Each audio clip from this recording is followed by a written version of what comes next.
is to make money or save money. Never are they trying to stay in the good graces of your feelings. Xbox World Order. And I think he says it right on point there, sir. We're gonna get into all of that today. I think the nice guy thing is over, right? Yep. No that doesn't mean Xbox is over, but that whole we care about your feelings things is. And absolutely, we'll get into it, but that's what some people have been asking for. They didn't like Kumbaya. This is what no Kumbaya looks like. That's what it looks like. Indeed. We'll talk more soon. Speaking of the Discord, join us on them Discords. I put the link in the chat. I will also put the link for it on in the description when this thing posts. We have a lot of great conversations. When this news first broke, let's just say there were a lot of hugging sessions in the old Discord. Well, there was a day-long GCP episode where people were just ranting and raving, and that's what we do in these here Discords. We're here to. I stayed out of that one. Hug, on purpose. I know you did. I jumped in. If you remember, I jumped in for a few times, and I just heard so much gnashing of teeth and wailing. I was like, oh, gotta go. I need to protect my peace. But listen, before we continue, I would like to do what we do weekly and give a shout out to all of our channel members. So starting with DLJ Plays, Captain Chats, Adidas 20, Kingsley Justine, AJ Allen, Hung Aw, A Rodimus, Tenant Gaming, Fred Jiriun, I probably butchered that. Ballantone, Xbox Expansion Pass, Deadly Headley, The Gamepad Guru, That Blue Number, Derek Johnson, Big Poppy Senpai, Ozzy Fan 80, It's Timmy V2, Roshan Eppinger, Zach Riley, L. Paul, Leonard Herrera, you know what I'm saying, Leonard Herrera, Chris Coleman, Zay429, JB1521, Risk It for the Biscuit, Sith Lord, Infinite Umbra, Zach Hayes 85, Torino Johnson, Andy B Drumming, Focus Active, King Webb, Drake Williams, XBX Lord Chaos 78, Punty 050, Tim Purr 21, The Black John, Guess Who 107, Dave Ramos, Basement Radio Arcade, which is Brap, Slow Mo Backslap, JD Gamer, Neo Mental, Pixelbit G, Big Bad Mo, John Wolf, Hargeet Shani, and the one and only J Mac and MJ Dark. MJ Dark. Now, before we continue forward, thank you for that read, sir. Speaking of the great Hargeet Shani, I got my hands on his book, which, yes, I have a bookmark on it, which I have been reading. And he does not join the old socials. He probably has not been marketing it. So I will market it for him and say, interesting read so far. People need to check it out. It's kind of cool. So far, I'm getting the what do you call it? Dinosaurs not dying off, but kind of Mass Effect is really cool. It's interesting. Kind of Mass Effect. At least in the first couple of chapters. So it's basically, what if dinosaurs evolved along with humans and they're living side by side in present day? That's right. So instead of all those cool alien characters, when you become a Spectre and you join them and they're alien characters, no, they're all dinosaurs that happen to have evolved, but you're still joining their group, and humans are the low man on the totem pole trying to ascend. Now, it could change. As you can see, I'm early on in the book, but it is quite interesting. I'm intrigued. So even though he has not been able to market it because he's better than us, he stays off social, I will do it for him. Go check it out. It's called Emergence. You could just look up his name on Amazon and find it and pick it up. Show the man some support. It's an interesting read. I think people should check it out. I will be picking it up today myself. I'm just waiting for you to send me that link, Mr. Kazante. Yes, you never sent me. Isn't it like hchani.us? Like he put a shortcut. I don't know. See, this is the problem when you don't market. I have no idea what a book is. Hey, give him that smoke on social, okay? Well, not that he's gonna hear you. Let's reach out to him and let him know that maybe he should set up a bit more of a marketing campaign or whatever. But needless to say, shout out to him. Shout out to all the great folks that are in here right now. You said Isaac Hayes, and I saw him in the chat. I also sent them a message. Isaac Hayes, sir, you won a coin last week, a Hellblade 2 coin, but I didn't get any updates from me. I said I'd give people 48 hours.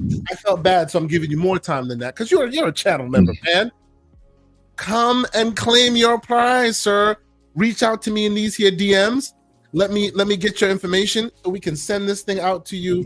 It is amazing. It is unique, and it is something that you can only get through these kind of contests. We want to make sure you get your hands on yours. So reach out to me in these DMs. Now, I may re-roll a few more because a few folks, one individual already got one, and as such, he can't re-roll. So I may re-roll his gift and put it out there again. And there are other folks who have not reached out to me. I want to give them a little time. If they don't reach out, we'll be back here next week, most likely, picking new winners. But you know what? Before we get into all this thing, this back and forth here, because there's going to be a lot of back and forth, I suspect. Let us start this thing like we always do. Ooh, and of course, there goes the Everborn Saga, lost his feed. He'll be back. Let's start this thing like we always do with games that we have been playing. Aaron, you are our guest, so I will ask you first, what games have been keeping you busy this week, sir? You know that this is a coup, right? You know that I planned this. Because today we're going to talk about Snap. I'm just saying. Okay. So Marvel Snap, of course, that is my go-to game. Okay. Hey, man. Yeah, speak on it, sir. I had to get that monkey off my back because I was almost about to open the wallet and start spending ridiculous amounts of money. So I had to step away. But please speak on it. Listen, so I'm a huge, and I was never a huge fan of Dan Hip before Marvel Snap showed up. Mm-hmm. But I've become a huge Dan Hip fan. I love the way that he draws his characters. So for those of you who don't know, Marvel Snap is a card deck builder, that is available on PC and phones, of course. In my opinion, the best kind of pick up and play card deck builder that is out there. I know that there have, there's a new card deck builder that just came out this year. I can't remember what it's called. I try very hard to stay away from them because otherwise, money in my life. I haven't picked that up, but I've played a lot of the Hearthstone back in the days as well. Hey, yeah, listen. What's going on? Listen. Yeah, I was having some camera issues. Sorry, Aaron. This is why it hasn't been on the last couple of weeks. Every time I try to turn the camera on, it would kick me out of the stream. And he's looking mighty svelte. Looking mighty svelte. Look at this man. Wow. All right. Looking good. Yeah, so no, Marvel Snap, we ain't going to talk that much about it. But, the new season just came out with Blink and so forth, new characters. And it's crazy how much of a roadmap these guys have, Second Dinner, the developer.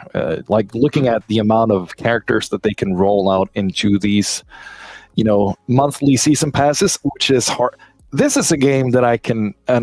proudly say that I'm a huge hater of. It's the worst possible predatory systems out there, like monthly season passes. They got you though, right? They got us. It is the worst, but I love it. I can't stop playing. So this is like a lot of you guys' introduction to what it is like in mobile gaming, because what Marvel Snap does is nothing compared to what some of these mobile games do. Yeah, they're soft, I hear, in comparison to some of them. Yes. Yeah. But people just accept it in mobile. Like in mobile, they just understand. Well, they also got you because they got your Marvel characters, right? I gotta play with the Marvel characters, man. When Black Panther, I had to do it. I'm sorry. A Spider-Man Endless Runner game on mobile that I was addicted to for a while, but my brother really got into it. I played it hundreds of hours, but I didn't spend a lot of money. My brother was just like, I need to get every Spider-Man suit available. It was made by Gameloft. It was Spider-Man something. I know the game you're talking about. You just run forward and you have to swing at the right times. And it was done really well, but it was all about what suits you could unlock. And it was literal loot boxes with that was basically gambling, and you could spend money to get a suit box, but it might be a suit that you already have, so it's not worth anything to you. It is so Marvel Snap feels like an extension of that. But they did have a very fun gameplay loop, so get ready. Yeah, I mean, just collecting the cards in Snap is a one that is one of the parts. But I do think that, and I usually go infinite each month for each season. And I try to stay away from buying, each and every monthly season pass as well, because sometimes it's just more fun to look at the current meta that is built on the card of the season pass and work with decks that can punish the meta. And most of the time, I honestly have worked with like Series 3 cards, which is a series of cards that every player has an ability, an option to get just by playing for free and not paying anything. And it's what I love about Snap is, of course, the possibilities and the different strategies that you can work with the Series 3 cards to just punish the current meta. And I think that is the level of quality that you can find from that game compared to maybe any other game where you actually need to be a part of the meta to find success. Yeah. But yeah, it has the worst systems. It's super predatory. It's buying gold, everything, because each and every artist, they have so many variants for each and every card. So if you got Iron Man as a card, Iron Man, you put him in a location and he will double the power for all the other cards in that specific location. He looks like he looks, And then imagine that one of your favorite artists out there from comic book worlds contributes their version of Iron Man, and of course you wanted that one, and then you want to upgrade that card. Yeah, it's the worst. It is literally the Fortnite model. Like any character would work. Like you have all the characters you need. You have everything you need in your deck, but you will buy. Yes, you will, because that one looks better. See, just like as a principled approach, I know a lot of people consider that stuff like predatory. No, I think it's done right. I do think it's done right. Making it without making it pay to win. Yeah, I mean, to me, I say whatever you can charge for that doesn't affect gameplay, charge away. Because if people can't help themselves, I've been guilty of it sometimes. But if you can't help yourself because you just got to have that costume, take their money. Take Aaron's money. You see what he says, Aaron? And then Capcom says, you know what? All right, we'll charge you for rolling a new character, and you're like, "Sons, no. That's different. There you go. That's right. But it is the worst. Well, no, but so that's the kind of that's what I do when I go to bed or go. Yeah, that's the in between game. But the big game that I'm playing right now, I can wait with that and let you guys go. No, please, no, go ahead. Tell us the big game you're playing. Yeah, absolutely. So I'm in the cabin. Okay. I mean, what I want to say about that is, it gets dark, of course, during nighttime and so forth. And if you've been in a cabin out in the woods, you know the kind of environments that you get. And it's the same thing here. Like the pine trees, the wind blowing beneath the bushes and so forth, and like the openness out to the woods and so forth. That's like all of those things, check marks. And one of the things that I've found myself enjoying. Answer that after Aaron's done. Yeah, I mean, no, it's go just, ahead. No. Yeah. It was something in the chat. I'm going to answer that afterwards. I appreciate it because I'm not looking at the chat. But one of the things that I've enjoying is watching and playing horror games or horror movies when I'm alone in the cabin, hearing the house, the cracks, the sounds, and I just want to get scared. You know what I mean? Like it's a weird thing. I just want to be able to enjoy the horror theme aspects of popular culture in a way that I can pretty much only do out here in the cabin. So I'm playing Alan Wake 2 right now. Ooh, wow! It's in the cabin, no less. That is crazy. Aaron, let me ask you a question. Go ahead, man. So you're a big horror guy. We're a big horror family. We have a Friday night tradition of watching horror movies. That's just what we do in my house. We saw a terrible one last night. Just because it's hard to find good horror movies. However, I will ask you, what are some recent horror movies that you would recommend? I'm sorry, I'm ashamed. I haven't watched that many.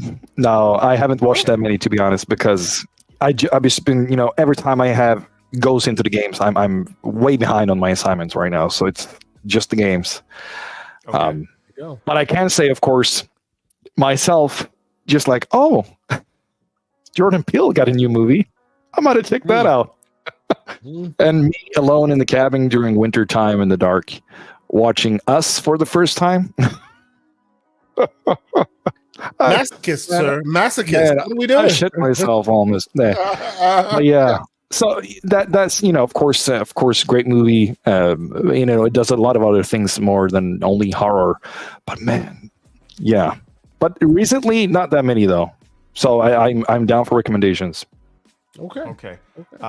There is one that we are set to watch tonight called Abigail.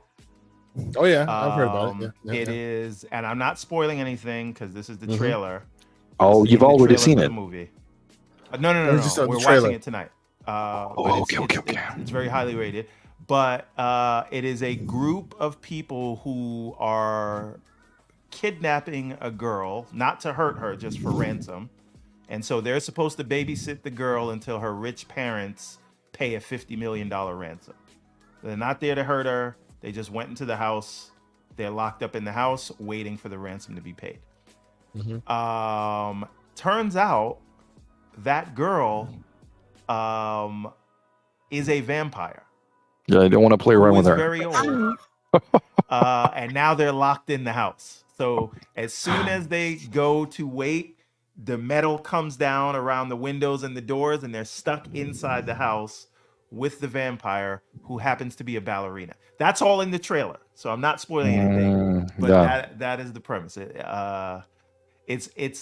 is. Y'all are crazy. You don't watch that alone in the dark. Crazy. But it's more, it's horror, but it's like schlock horror. Like it's almost like it's fun. Like there's a lot of gore and stuff. But Luke coming for you. No, hold on a minute. Who is Xbox Expansion Pass? Who you cannot legally spoil something that is in a trailer.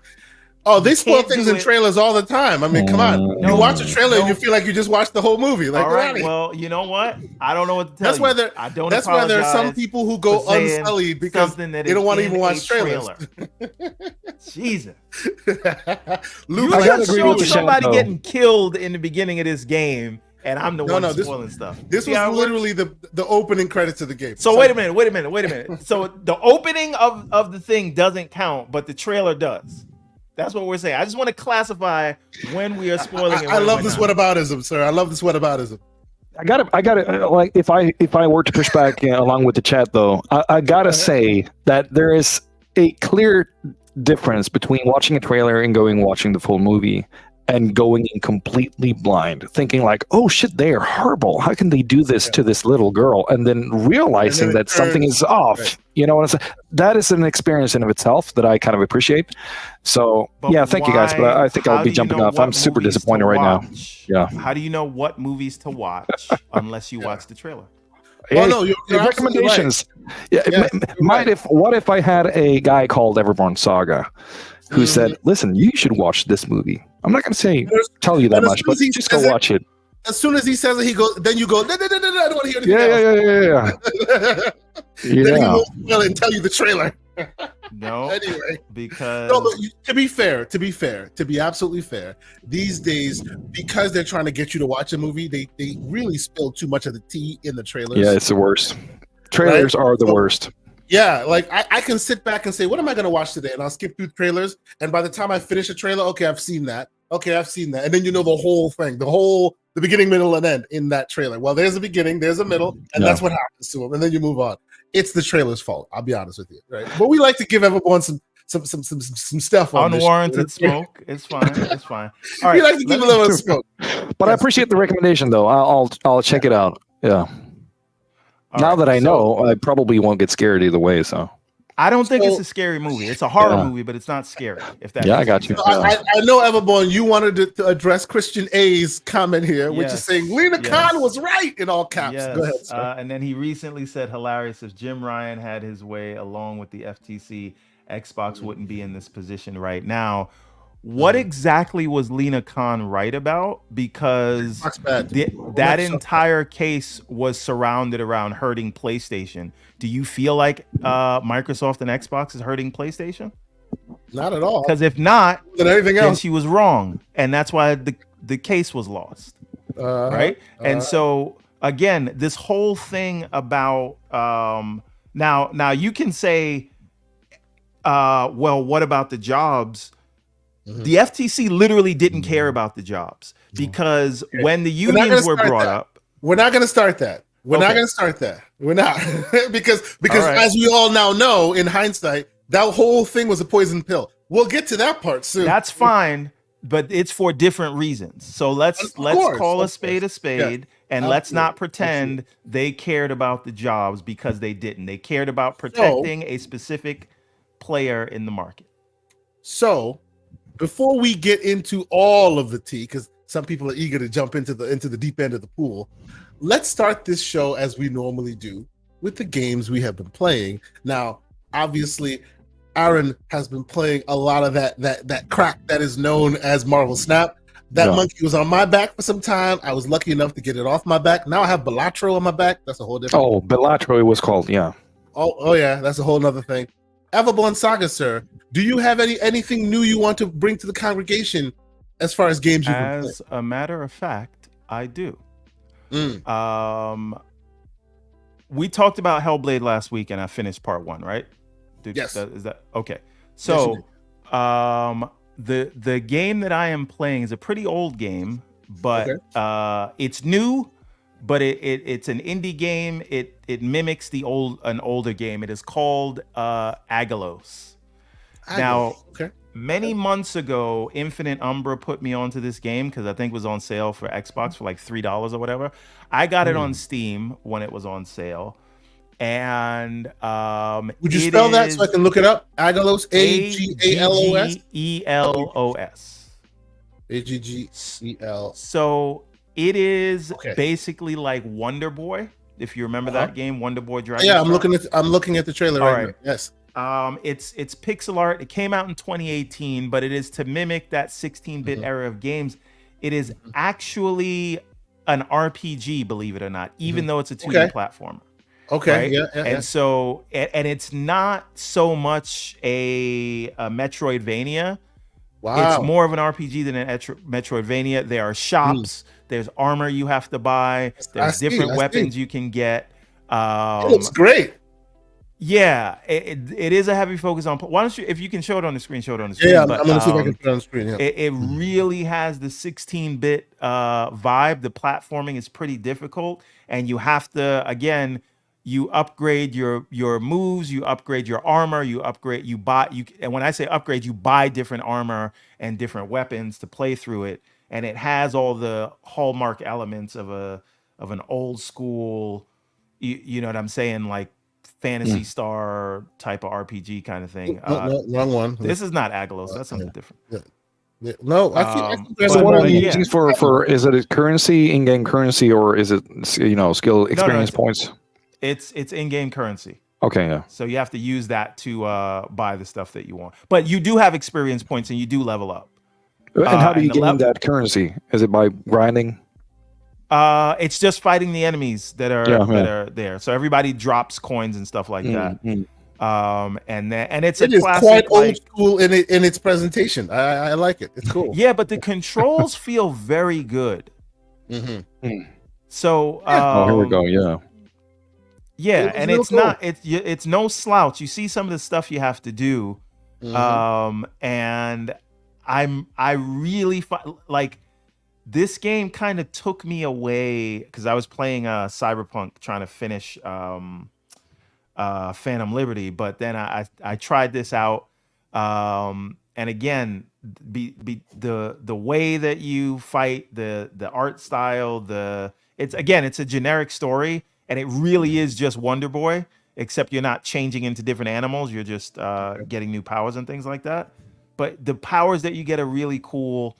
And again, shout out to Umbra because he's the one a couple of months back that let me even know this thing exists. And then I got it. But you see some of the platforming stuff they ask you for. To do in this. Okay, so it looks good. Yeah, there's a Scrooge McDuck jumping there. Yes, you see where they're getting that stuff. You see, I saw that. I was like, hey, I see what they're doing there. That's right. That's pretty cool. But you see the whole teleport thing that I really think that's a cool thing.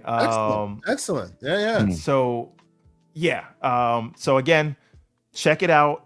It's super cheap. I don't know how much it is, right? I did not pay anywhere near $15 for it, but I think it's worth $15 right now. Yes. Yeah, Okay. I think I got it for like $5. Okay. So what else have you been playing? Just that, really. That and Phantom Liberty. So let me talk a little bit about what I've been playing, and this is speaking that same old school era energy. Shout out to the great Lucius Augustus for this recommendation. He basically was talking to me in the DMs about how gaming, the gloom and doom of it all and all that, right? But he wants to branch out and get new games to play and something interesting. And then he brought up an interesting game that he has been playing, or that he heard was super interesting and wanted to try. And he was explaining it to me, telling me, don't look up any kind of guides on it or anything like that. Go in absolutely cold, right? And after speaking to me about it a little bit, he got me to wish list it. And then I was talking to the man MJ Dark, and he was like, hey, PlayStation Plus this month quietly has a great lineup, so you should check it out. So what was it, yesterday, 2 days ago? I'm like, okay, I guess I'll sit down and I'll try it. And this is because, like, Everborn, the DMs was wild. There was a lot of, everywhere you go, it's just kind of sadness and, what's going to happen in gaming and this and that. And I will tell you, this game has single-handedly rekindled my love and my soul for this gaming. And that game is called Animal Well. Yeah, Animal guess, Well. yeah. Mm-hmm. Okay. Overwhelmingly positive on Steam. Like, so many people have purchased it. It's like $22.50 right now. Okay. Made by one developer. His name is Billy Basso. Putting Everborn in the game. Keep going. This game is like if you remember what made Nintendo magical, what brought Nintendo into where it is today. If you know that Pixar magic, that is literally this game. That's what this game. Okay, wait a minute. Wait a goddamn minute. All right. What is the name of this game? It's called Animal Well. And oh, by the way, it is free as PlayStation Plus footage, PlayStation Plus game of the month. I'll pass. I'll go and get it on Steam. Thank you. Yes, I'm definitely planning on getting it on Steam. Funny enough, so a quick story. My son, who is like he's 5 years old, indoctrination is deep.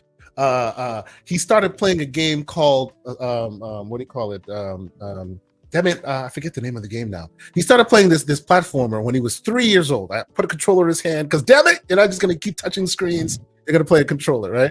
And that's why you guys have actually heard me talk about get your controller smaller. Their console manufacturers, because kids got to play it too. Otherwise, always Switch wins, right? So he started playing platformers. It took him like 2 years to beat this platform I'm talking about. He's now all about Mario Wonder and all of this. But I saw this game and I was like, okay, this game is for my son. He will love this game. He is now 5 years old. What you're actually watching now is footage of him playing the game. I've already played it. This is my son playing this game. This game is so good. It is a Metroidvania. It is a Metroidvania, but it's like it speaks volumes without a single word uttered. It's like the environmental storytelling is just so on display. It's teaching you systems. A 5-year-old can pick up a controller, and he's not a gamer like us, right? His gaming life is maybe a year or two max, right? I've been playing for like 30 some odd years. His gaming is small, but literally as soon as he picked up this game, he is playing this game and he understands what he needs to understand. It is difficult. It's got puzzles. Do not watch any guides. In the week that was the gloom and doom of gaming, this game saved my gaming soul. Like, it is so good. It is so good. Hey, I don't know if you can see this. There you go. Put that on there. I bet you it runs at like 4 TDP on the Steam Deck, and it will run forever. Like, and as you can see, it's like basically you can turn off the scan lines if you want. But my son was like, I like them scan lines. He wants to keep it. Right? So I left the scan lines on for him. What are the scan lines? What are you talking about? What does that mean?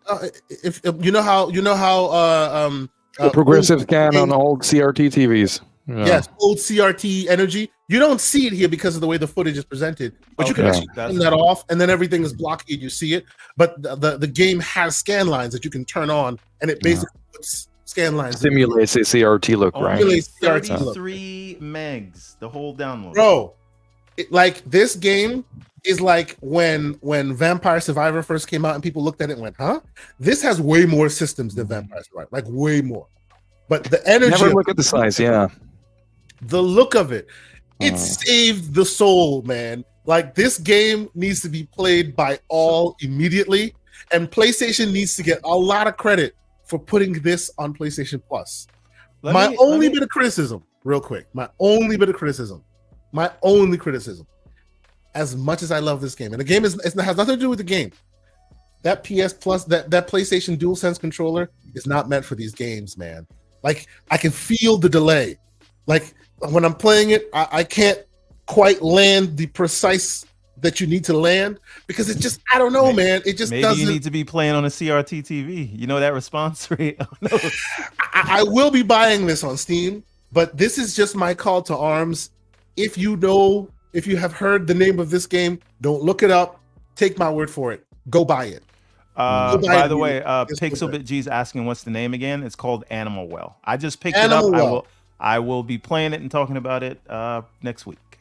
It is full of secrets. It is full of puzzles. It's so good. Oh my god! It's just literally like 80s all over again, but it's got that concentrated energy, that whimsical magic that you felt when you first played. You know what these things remind me of between the Agaloses and this and some of the other games we've been talking about. I just feel like this was just the best era of gaming, man. Like really, this 2D era. Again, I fully admit that this is just me being old and coming up in this era, but this speaks to me more than any or most of the AAA stuff that we see today. This kind of stuff. I haven't played this game, but I'm just saying. One developer, one dude. My game of the year right now, we'll see after I play this. My game of the year right now is still Prince of Persia. Yeah. Damn. I mean, I'm seeing a lot of, or at least I'm interpreting a lot of symbols, like kind of a language that you can find out for your, not on this specific screen, but I think I saw it a couple of screens back. And I could imagine that's, so I heard one sentence about this game. And it was, imagine if you mix your regular Metroidvania with Outer Wilds. And then I'm like, okay, turn off. Yes. I don't need to know anymore. Yes. But yeah. And this is coming from me. This is coming from me, the guy who's all about the speeds and feeds. I'm playing Avatar, the Avatar game, because it like blows your wig back visually. Like I love how far we have come in gaming. And when games like this come and they're literally showing me blobs on the screen and like the equivalent of preschool, if you will, in comparison to what we can do today, and still somehow it takes all of your time away from any of those others. This thing is a masterpiece of epic proportions. Oh my god. So what you're saying, and again, I haven't played this, but that's what happened with this Agalos game, right? Like there's all these other big AAA stuff, right? I still haven't gotten back to Dragon's Dogma yet. At this point, I'm wondering if I will. But all these Cyberpunk, all that stuff, and it's the old, you know what I mean, like 2D platformer game that pulls me away and has me more interested, because I feel like so many of the AAA games right now that I play, I'm playing them to see what happens in a story, right? You know, and gameplay can be hit or miss, but I'm really judging it on what the story is there and the visual effects. When you play a game like this, you are playing specifically for the gameplay. Yes. and I guess you ask yourself, what is more important, interactive storytelling or gameplay? Yep. And what really, like, what's magic to me is that my 5-year-old, who I don't have to, we learned that, the red barrel is explosion, that it teaches you that over years of gaming. My 5-year-old does not need to be taught anything. He grabbed the controller. Oh, you jump. Okay. Oh, you do this. I had to tell him that the telephone was safe because, how's a 5-year-old going to read telephone and know that's a save point? But besides that, this game speaks with its gameplay more than anything else. You want to know what happens. You want to, and we're not trying to Everborn this here. We're not going to spoil nothing. Whatever you say, if I said it, people would say I was spoiling it. But go ahead, say what you're going to say. No, as a Metroidvania, right? You know what Metroidvanias do. If I call it a Metroidvania, if you're a gamer, you know what that means. It means you have these places you can't go to. You get more abilities to go to them next. It boggles my mind how far this thing goes, and the thing they give you, and then the other thing, and then the other, and you're just like, yo, this dude is a Brit. Like, who is this genius? I need to meet him and shake his hand. This is amazing. It is amazing. This got to be about levels, right? Like, there are levels to this, I would assume. Yes. If it's that type of game, of course. Yes. And I'm very early in, but it's like, it's got me. It has got me. It is so good. And the fact that it's just some bleep bloops on the damn screen versus it doesn't matter. I see stuff that I don't want to see. Oh, man, it looks super intriguing. Yeah, it's so good. And guess what? You don't have to be connected to the internet to play it. It's barely 500 megs, and it will give you 500. I downloaded 33 megabytes. I'm sorry. This could fit on a high density floppy disk, and it is like, if I don't hear this in Game of the Year talk, I will be stunned. It is.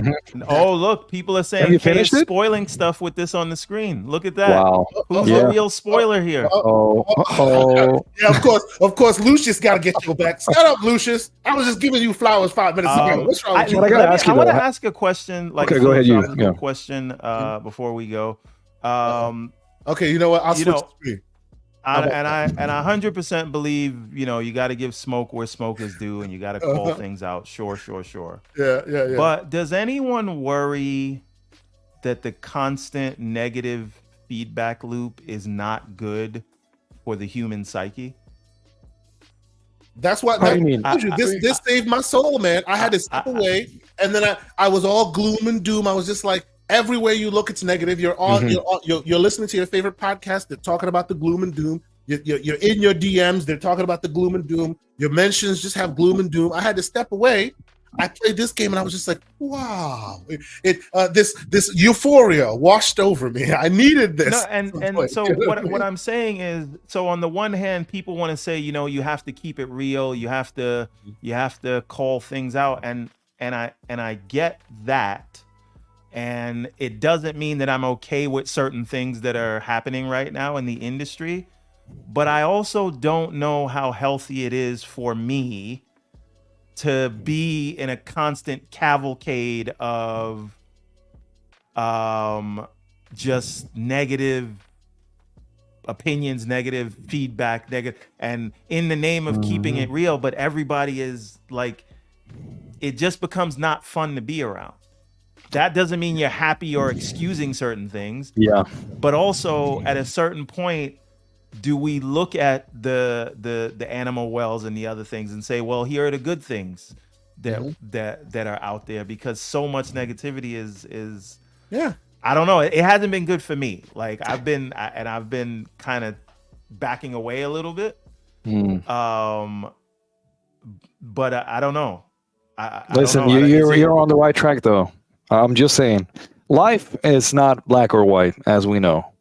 So being real got to be that in between, right? You got to be able to. I love Xbox. I love PlayStation. But damn, did they mess up this week? And I think maybe the easiest way to approach it within the gray areas is if you are able to distance yourself.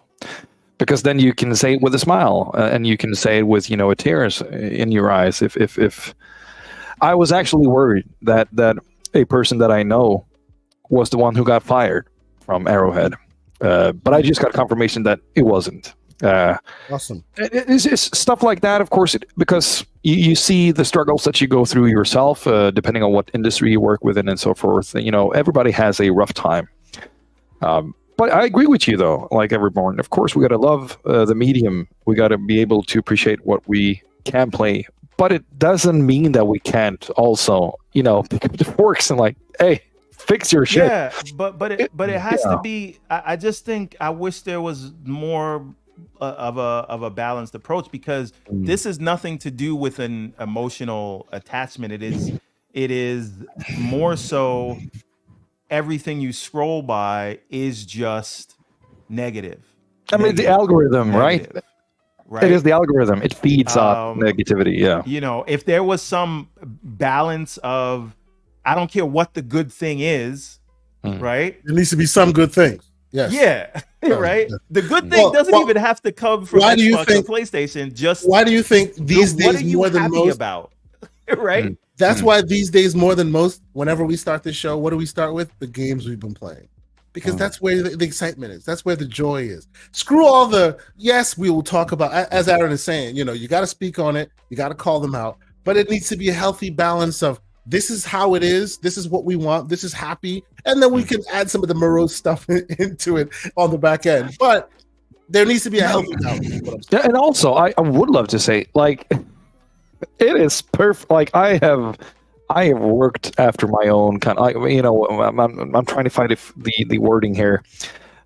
Practice what you preach is pretty much what I'm trying to say. I've been trying to practice what I preach when it comes to these things.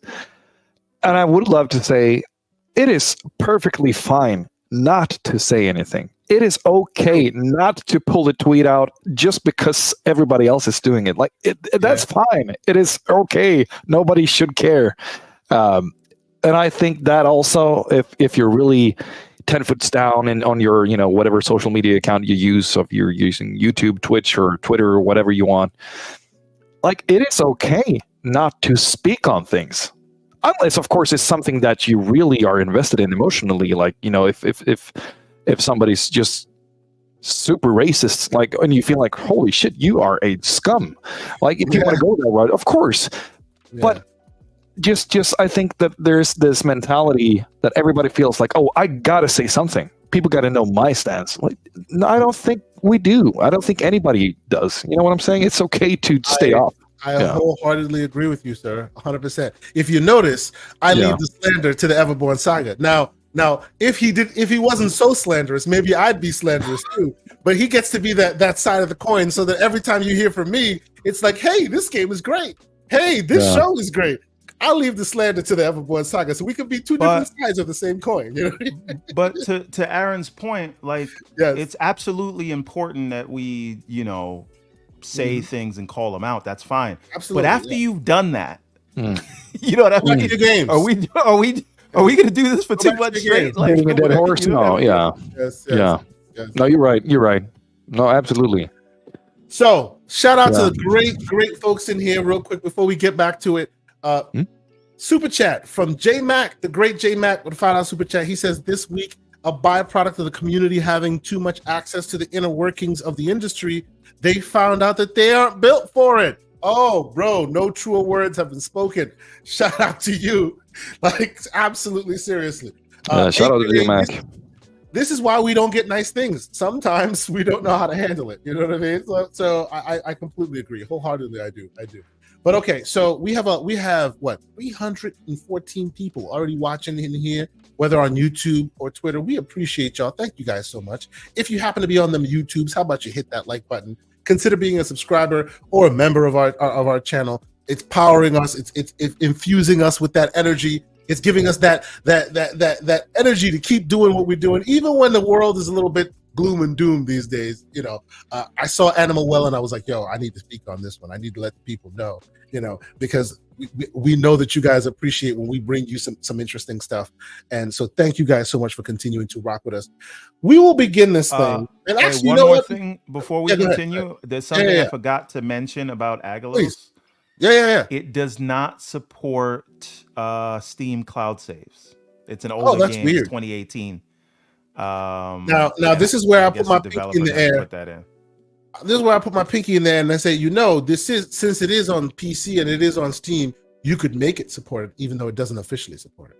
Yeah, you can save it in your OneDrive folder. No. Even in Steam, you can make it work. You can set it up yourself, and then it'll do that, and it'll continue. How does one do that, sir? You maybe we can talk about that on the Gamers Playground Monday night, 7 p.m. Okay. I still owe you a visit there to go through my full console. Indeed. I want to talk to Aaron about that too when we get a chance. So you'll do your thing, and then when we have an open moment. You know what? Before we get into the news proper, as it were, I kind of want to give something away. We have been giving away some things here and there. I know we have a lot of handheld folks in the chat. Unfortunately, these days console codes are hard to come by. So all I got for you are Steam codes. But since we here love our indies, if you recall, I was really big, really high on a game called Cookie Cutter. I love that game. I've still been playing in the background. We had the developer on. We had Stefano on. He was great. We appreciated him. And these days, he put his game on Humble Bundle, and I happened to get my hands on that Humble Bundle. And of course, I already have the game, so I have an extra code for Steam for Cookie Cutter. So you know what? I think I'm gonna give that one away to those in this chat. Anybody who maybe has themselves a Steam Deck, maybe you have yourself an ROG Ally. If you're able to access Steam, I have a copy of Cookie Cutter for you. So throughout the show, I'll put something in the DM. I'll set up a hashtag, and then whoever happens to win it, they'll get their hands on it. So that's what I'm gonna do for the chat for now. But yeah, I think I'll do that for sure. So let's speaking of ROG Allies, are we gonna talk about that stupid bait and switch event that they did this week for the ROG Ally? If you want to, sir. If you want to, what the F was that? Like how do you got everybody up watching a live stream, excited about it, just to say this is a live stream event to tell you the date of the live stream event? I've never seen nothing like that in my life. They did that before. This is what they do. They held an event to tell you about an event. Yes. Oh my God. Like they should be ashamed of themselves. I was really like, you know what? I don't care what you tell me at this point. I'm not buying it. Although a ROG Ally with double the battery life and 32 and nothing else. gigs. They didn't say nothing about 32 gigs. All they said was better more battery memory. Oh, no, they said more memory also. Yeah. Okay. So I mean, they could cheap out and do 24, but I think they would go 32. So 32 gigs and better battery life. Wake me up when you do better than this. Well, wait a minute. What do you have in there? 64 gigs and 67. You don't need 64 gigs. You told me I didn't need 64 gigs on the 4090, but you needed it in this handheld. Cut it out. You don't. But wake me up because it's already in my hand. Why am I waking up for? But wait a minute. About something you can buy. Wait a minute. Oh, they also they moved the SD card slot so it didn't melt. And they claim it's because of the chip. But try keeping it on the bottom. Yeah. Right. Yeah. Mm-hmm. It's the same Z1 Extreme chip, which is such a disappointment. But okay. I actually don't think so. Right? Because it says because here's the whole thing. What would have been a problem, and this was one of your fears, one that they weren't going to update it, and they really have done a better job than you gave them. I will give them props. They have taken care of it. Yes. People buying a device that are saying it's obsolete in a year later is also not a good look. So they've kept it. They're going to keep it for at least 2 years with this X, and you can get an upgraded version, but it's on the same chipset, and it is probably outside of the Steam Deck. It is probably the number one selling Windows handheld. I think you'd agree with and, that. And by the way, yeah, I agree with that. But by the way, I hadn't played with the Legion Go, and this weekend I happened to go to Best Buy yesterday and got my hands on the Legion Go.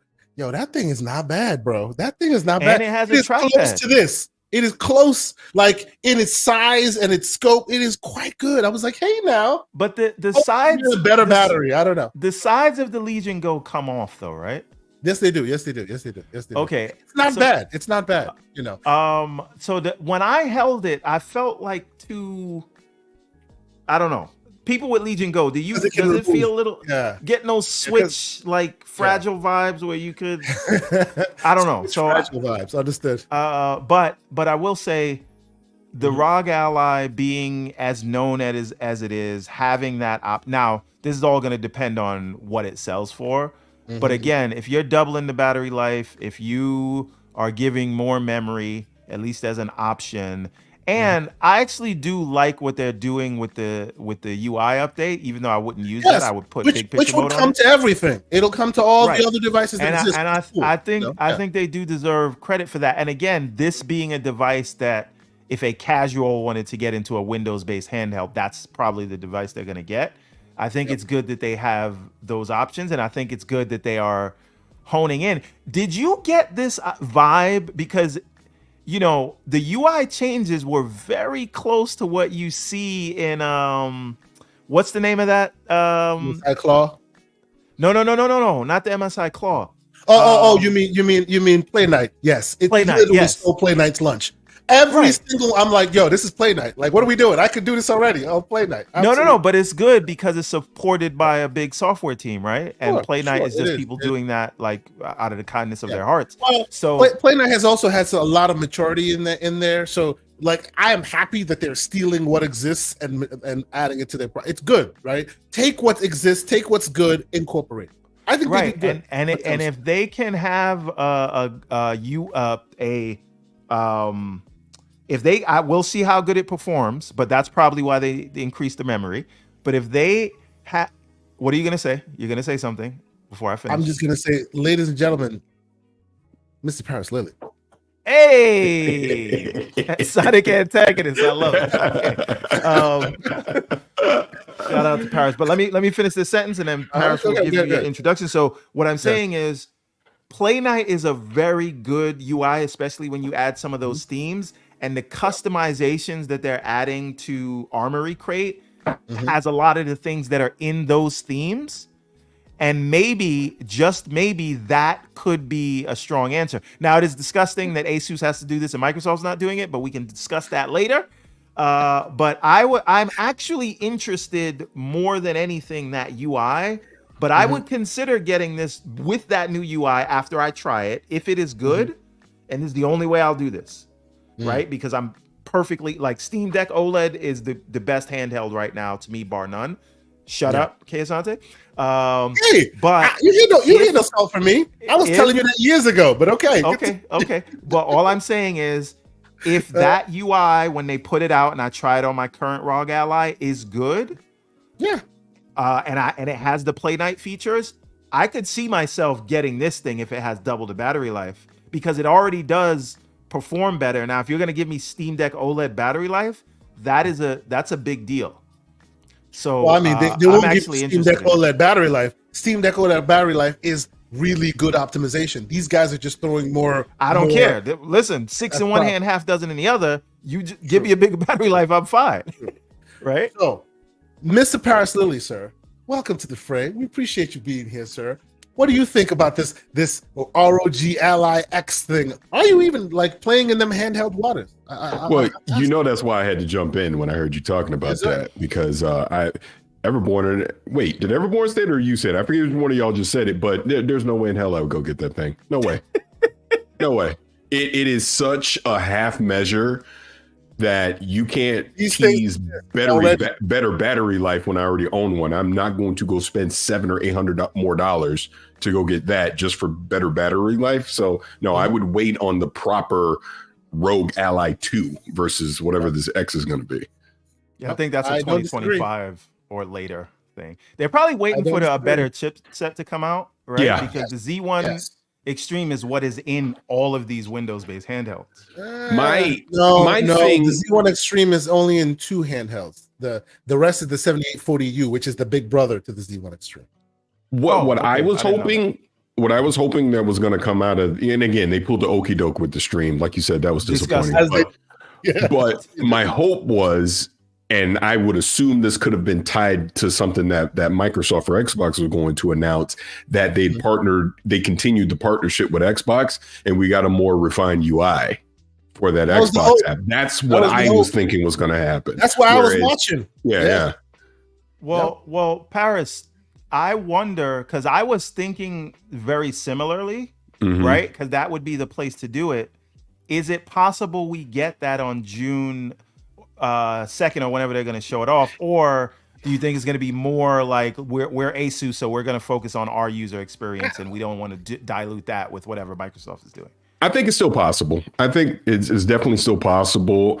If it would have been like June 7th or June 8th when like Summer Game Fest was kicking off, then I really would be thinking that was the case. But I don't know. We'll see. I mean, clearly Microsoft. That's what I'm thinking too. Yeah. Clearly Xbox wants to get a stronger foothold in the handheld market.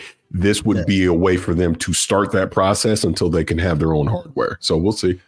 Yeah, I think, and this would be interesting at the showcase. I don't expect them to do this, but it would be a great, step forward if at showcase they showed off, Xbox PC app 2.0 that basically has like a big picture mode where you can really, that would be used for these handhelds, and like my case where I got it hooked up to the TVs, it's just controller native.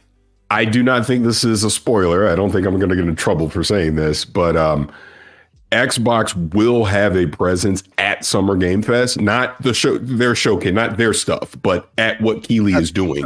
They will have a presence there. So again, fingers crossed, this has something to do with it. That's just me. That's me speculating. Man, see, I'm with you, Paris. I don't think that the Ally will do that stuff, because I would think Microsoft would announce it first, and then it will trickle down to your allies, and it will trickle down to your Legion Goes. Microsoft would want to set that benchmark first before we do it. Aaron, I don't know how your interaction is with handhelds.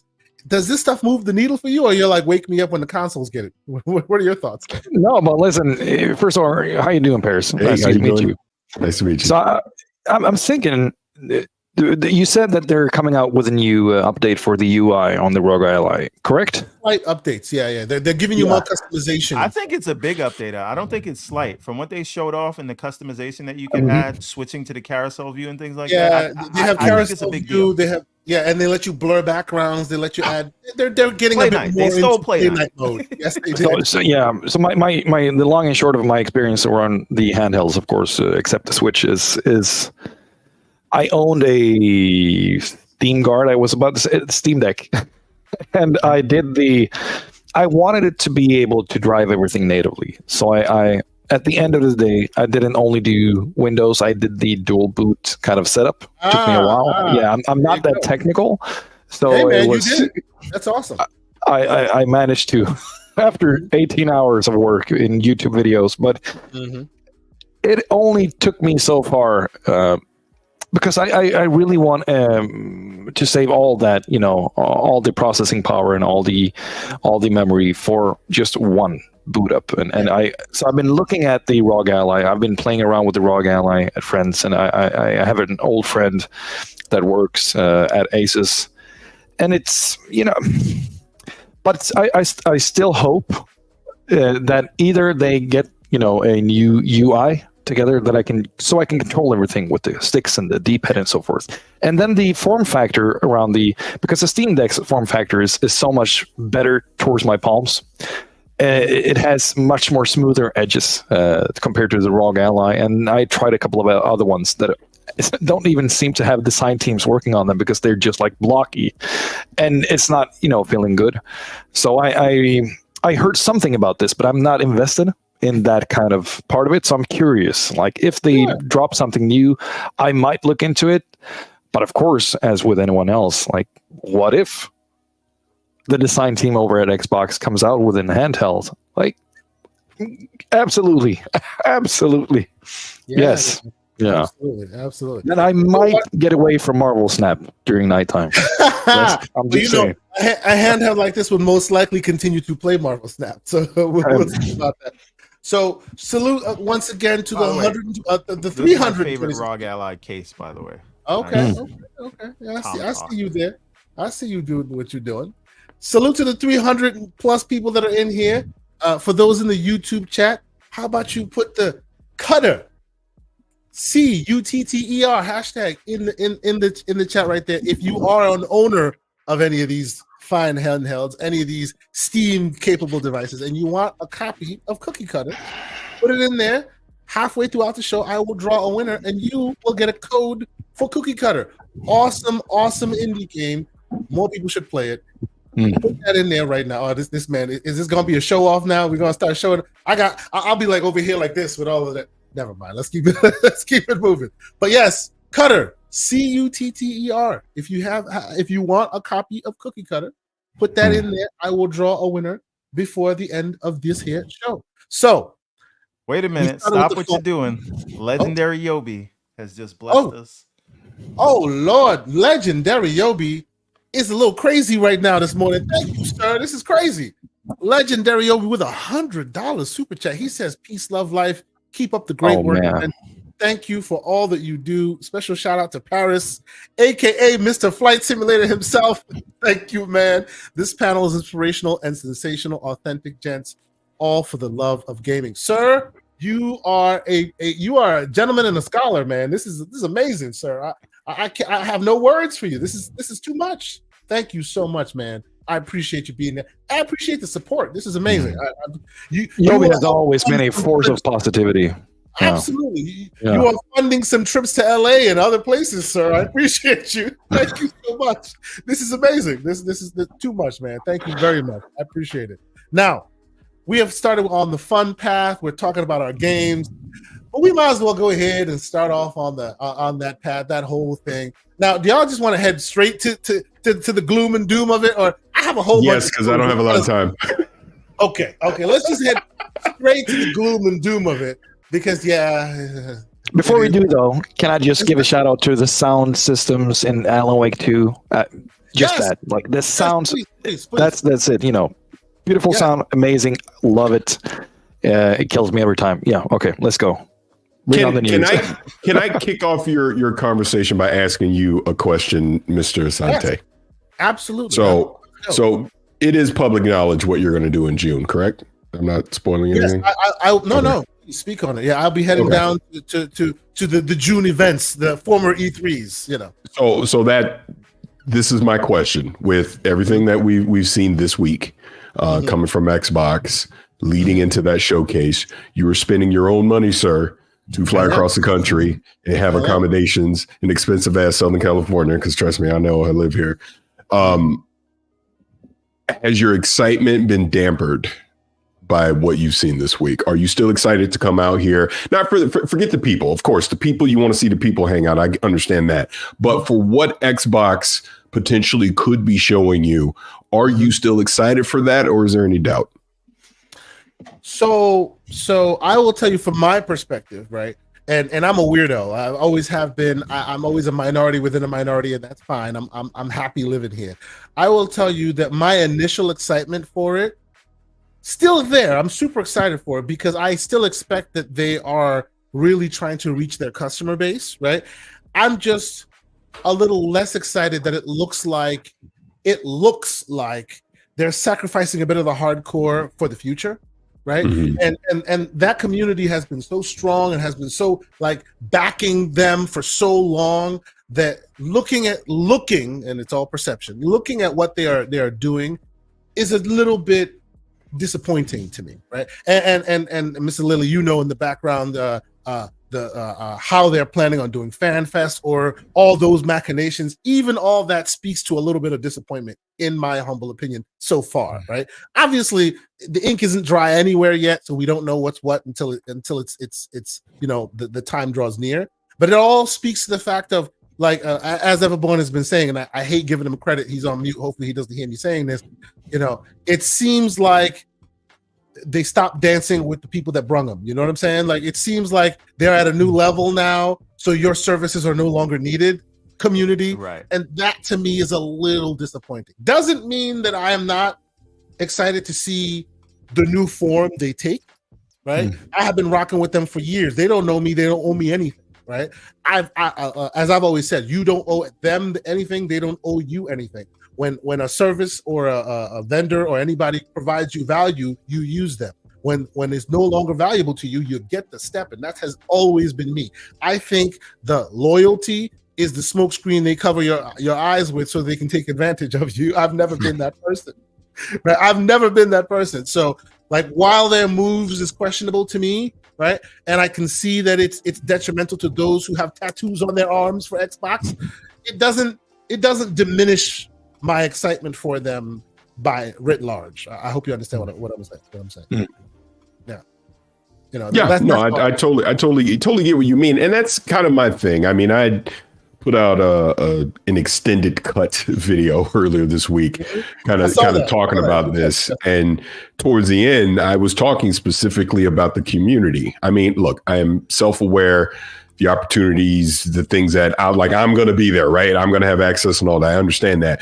But I'm always thinking about the people that are spending their own dime to come out to stuff like this. You're asking people to literally come from around the world to come out to your fan fest. You're setting up contests for people to win. People want to be excited about that. And then damn near like clockwork. I think this is the third year in a row, a month before the showcase, there's bad news. Whereas I feel like it's a psyops. Like, it almost seems like it. Almost seems like it. And the thing that I've been saying is, okay, there's still rumors, speculation, there's discussions, and we hear all this smoke. They need to come out and extinguish the fire. That's what they got to do. And I'm talking leadership needs to come out and be absolutely definitive about Game Pass ain't going nowhere. Call of Duty is going to be there day one. You're still getting these games on your Xbox. We're still making hardware. We're still doing all these things. And, you know, we're not taking anything away from you. We're not changing the plan of just because we acquired Activision Blizzard. We're still doing these things. Yes, we closed some studios. That is unfortunate. We obviously sympathize. Let's keep it a buck. This is what Sarah should have been saying the other day. I was just going to say, Paris, you sound more succinct than Sarah sounded in that interview. Stop, bro. Yeah. But that's neither here nor there. And I hated seeing that. Trust me when I tell you I hated seeing that, because I look at it on two different fronts. She is the president of Xbox. So any decision that they made went across her desk for approval. That's just how this works. Matt Booty may have executed it, but she had to sign off on it, right? So I'm sure that Bloomberg interview was scheduled weeks ago. That's how this stuff works. Yep. But you knew that question was coming. You knew you were going to have to answer that question. Didn't she have that energy, that voice of, you know, this is not on the approved questions list? That's the look she gave. Like, what are you doing right now? It's not on the Yeah, I mean, it was, but I say again, you want to make sure that you're prepared for that, because that is whatever you say will be quoted and in articles, and there's going to be video clips. It's going to go around. So you know you have to know that's going to happen. Your body language will speak volumes to everybody. And if you didn't know that question was coming, what the F, right? Like, you had to know they were going to ask you the question. So I don't know what's worse, them knowing and that being the answer, or them being surprised by that question. Yeah. And can we be honest about something here? Why this is such a firestorm? I don't want to curse, but why everyone's up in arms about these particular studio closures and layoffs is two things. Number one is because you just acquired these studios in the past few years. That's number one. But it's Tango. Of everyone that happened, it was Tango, because Tango gave you your most critically acclaimed title of the previous year. It's like PlayStation closing Insomniac. Exactly. Right? So that's literally what it's like. Well, it's not like that, but I understand what you're saying. Regardless of how long you close them for it. Yeah, but regardless of how long it might have taken Tango to put out another game, it sounds like they were pitching Hi-Fi 2. Maybe they were looking to do the Evil Within. I mean, we'll never know at this point, right? Yeah. It was the shock of, well, then what's good enough for you? Because if you go back, and this is where leadership's quotes over the past few years are coming back to bite them. And trust me, I've been catching strays over this stuff all week. They were the ones that told us, hey, we're acquiring these studios because we want to unlock their creative freedom. We had Tim Schafer on Kind of Funny after when Psychonauts 2 was coming out, talk about how, man, it took a huge burden off of him being acquired by Microsoft, because now he can just focus on making the best Psychonauts 2 he can make. He was able to actually now having financial backing to add back in levels, to add in additional bosses, things like that. So you're thinking, hey, this is awesome. This is great. This is a good thing that they've acquired some of these studios, because they don't have to worry anymore. They can take more risks. They can be more creative. We get Pentiments of the world. We get the Hi-Fi Rushes of the world. They can do these things. But instead, by closing Tango, you just gave us the message of the opposite, that no. Hi-Fi didn't meet whatever metric they needed it to meet, even though you told us a year ago it did. So as the consumer, we see this, and we're the hardcore consumer. I'm not talking about the casual people, the hardcore consumer that pays attention to this stuff. Now we have to question everything that you told us previously. That is the number one problem that they have right now. You're losing faith in your most hardcore customer base because your messaging is not consistent. It's going against the things that you previously told us. And like I said in the video I made, it has been this way since Activision Blizzard. Everything since Activision Blizzard has just been so all over the map in chaos. And look, I understand the realities of the industry is slowed down. Things aren't selling. Clearly, Game Pass is stagnant. We understand all that. But part of the reason Game Pass is stagnant, sure, COVID slowed down all that, but Game Pass is stagnant because you're not giving people enough incentive to continue to subscribe to it, because we don't have the consistency of titles coming out month after month, quarter after quarter. They keep saying we're about to get there, but we're not there yet. And this is where I say again, they need to come. When you get to the 5-yard line, you've been making inches. You're there. The people can taste it. And then what do they say? Hit the shower. That's time to go. No, but this is my next point. This is where they have the opportunity at this showcase, be it Phil, Sarah, Matt Booty, whoever, to come out and say, yeah, you might have heard X, Y, and Z over the past few months, all that, but no. We are going to get to over that, past that 5-yard line. We are going to get there. We are sticking to the plan that we've told you over the past few years. Here are the games that are coming with dates on them, with release windows on them. Here is the third-party partnerships that we've done to help supplement Game Pass along with our own internal titles. That's what they have to do. And again, the crown at this point, Call of Duty has to be a part of Game Pass day and date, or Game Pass goes away. Oh boy! Oh, you're on John Wolf's page. Right. You know what? So before I let you go, Everborn, Aaron, sir. Hey, I love you guys. I love you. I lie for you. I love you, brother. Aaron, sir, please give us your opinion. I know everyone's got some in the gaming sphere. I know Everborn Saga's about to give you a screed. I'm just like, we're not here to celebrate, right? And I think one of the parts, of course, that Paris was talking about is the community and the market, but also, and you were touching a little bit on this, Paris. It is imagine one of the best quotes that I've heard from Martin Lindell, a guy that has been working within the Swedish industry for many years. He's actually now at Embracer as an advisor. But anyway, it was when he talked about the AAA production cycle and how it is kind of unexplainable to try to explain to somebody how hundreds of people or even thousands can come together where there are this artistic vision that meets technological hazards and how it can create something that works and that is fun and enjoyable. And like when you take art and technology, those two things are not in line. Most of the times they aren't, but that's what video games is.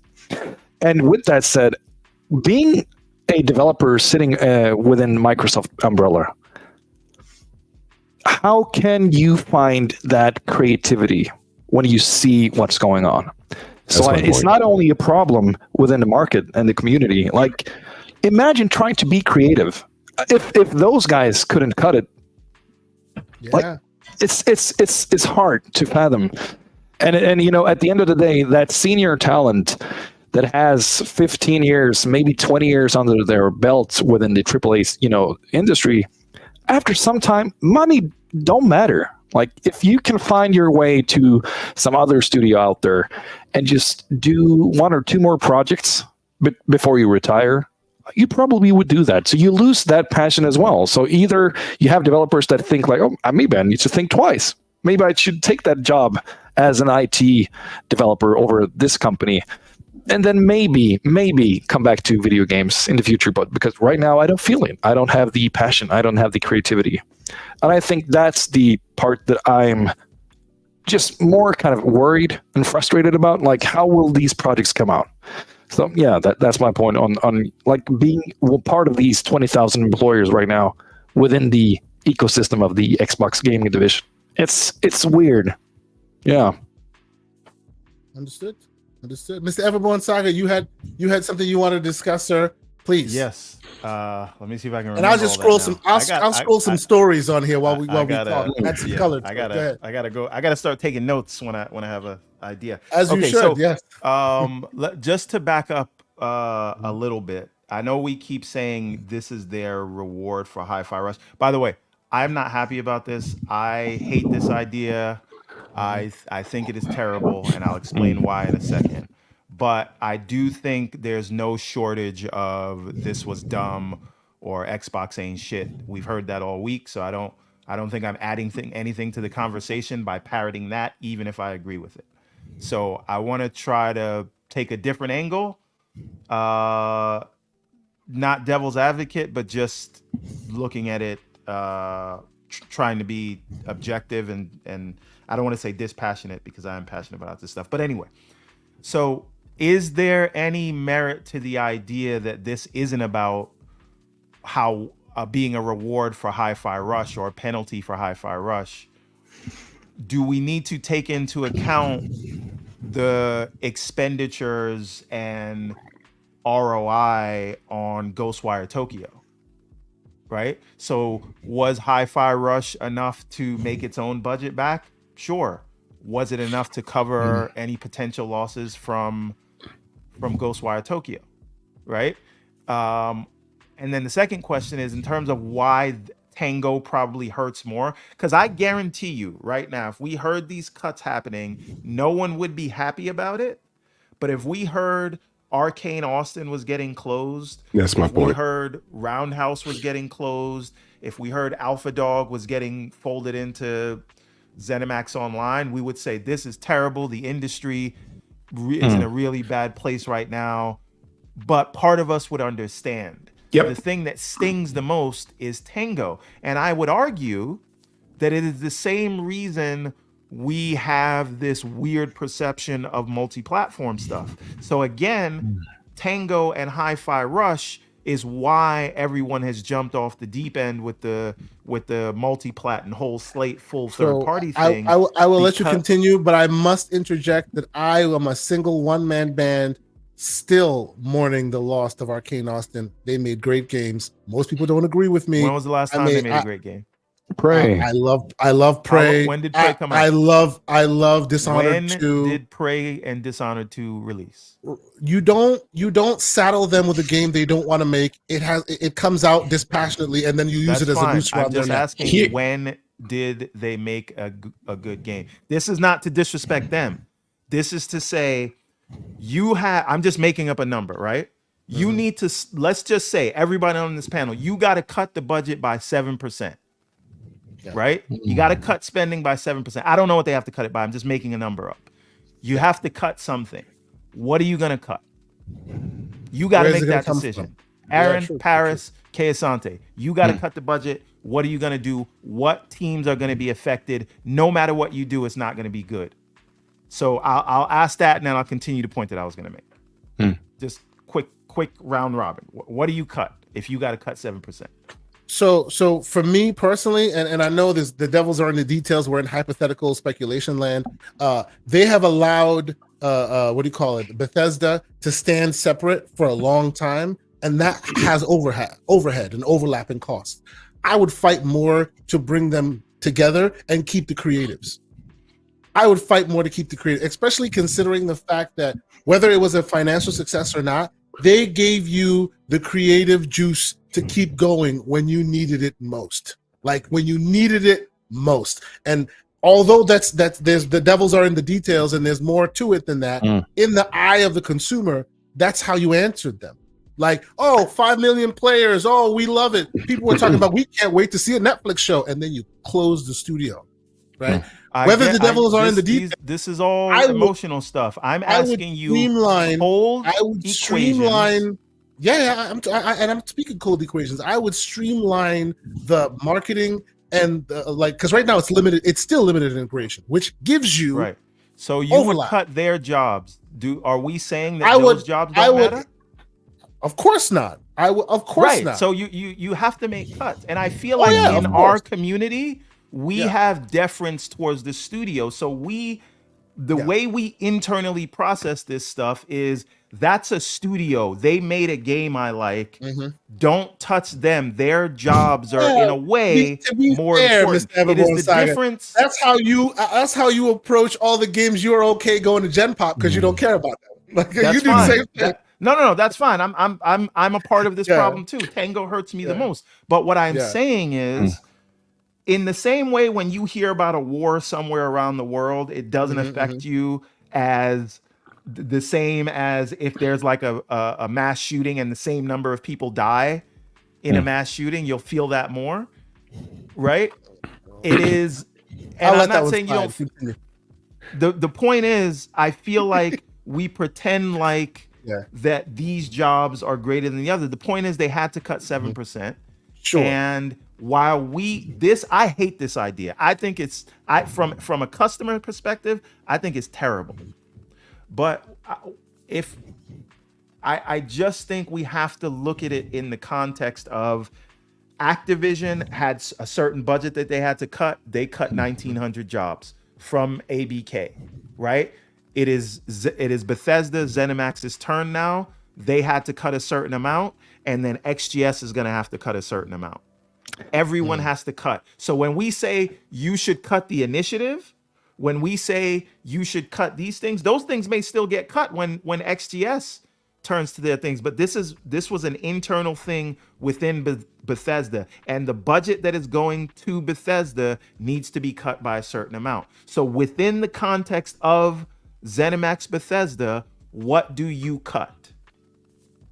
Makes sense. Yeah, Aaron, you're going to allow me to? Can I retort? Because I only got a few more minutes, and I have to get out here. So no worries. Yes, you're actually, from a logical standpoint, spot on, Everborn. I'm taking nothing away from that, but I am also going to take both the CEO and the president of Xbox's words and turn them onto exactly what you said, in that they are trying to protect the future of Xbox right now. I'm speaking specifically of Tango in your scenario, because I think you could make a justification for Arcane Austin, Roundhouse, the rest, because you have the evidence there that, hey, these are underperforming. We need to make cuts. They got to go.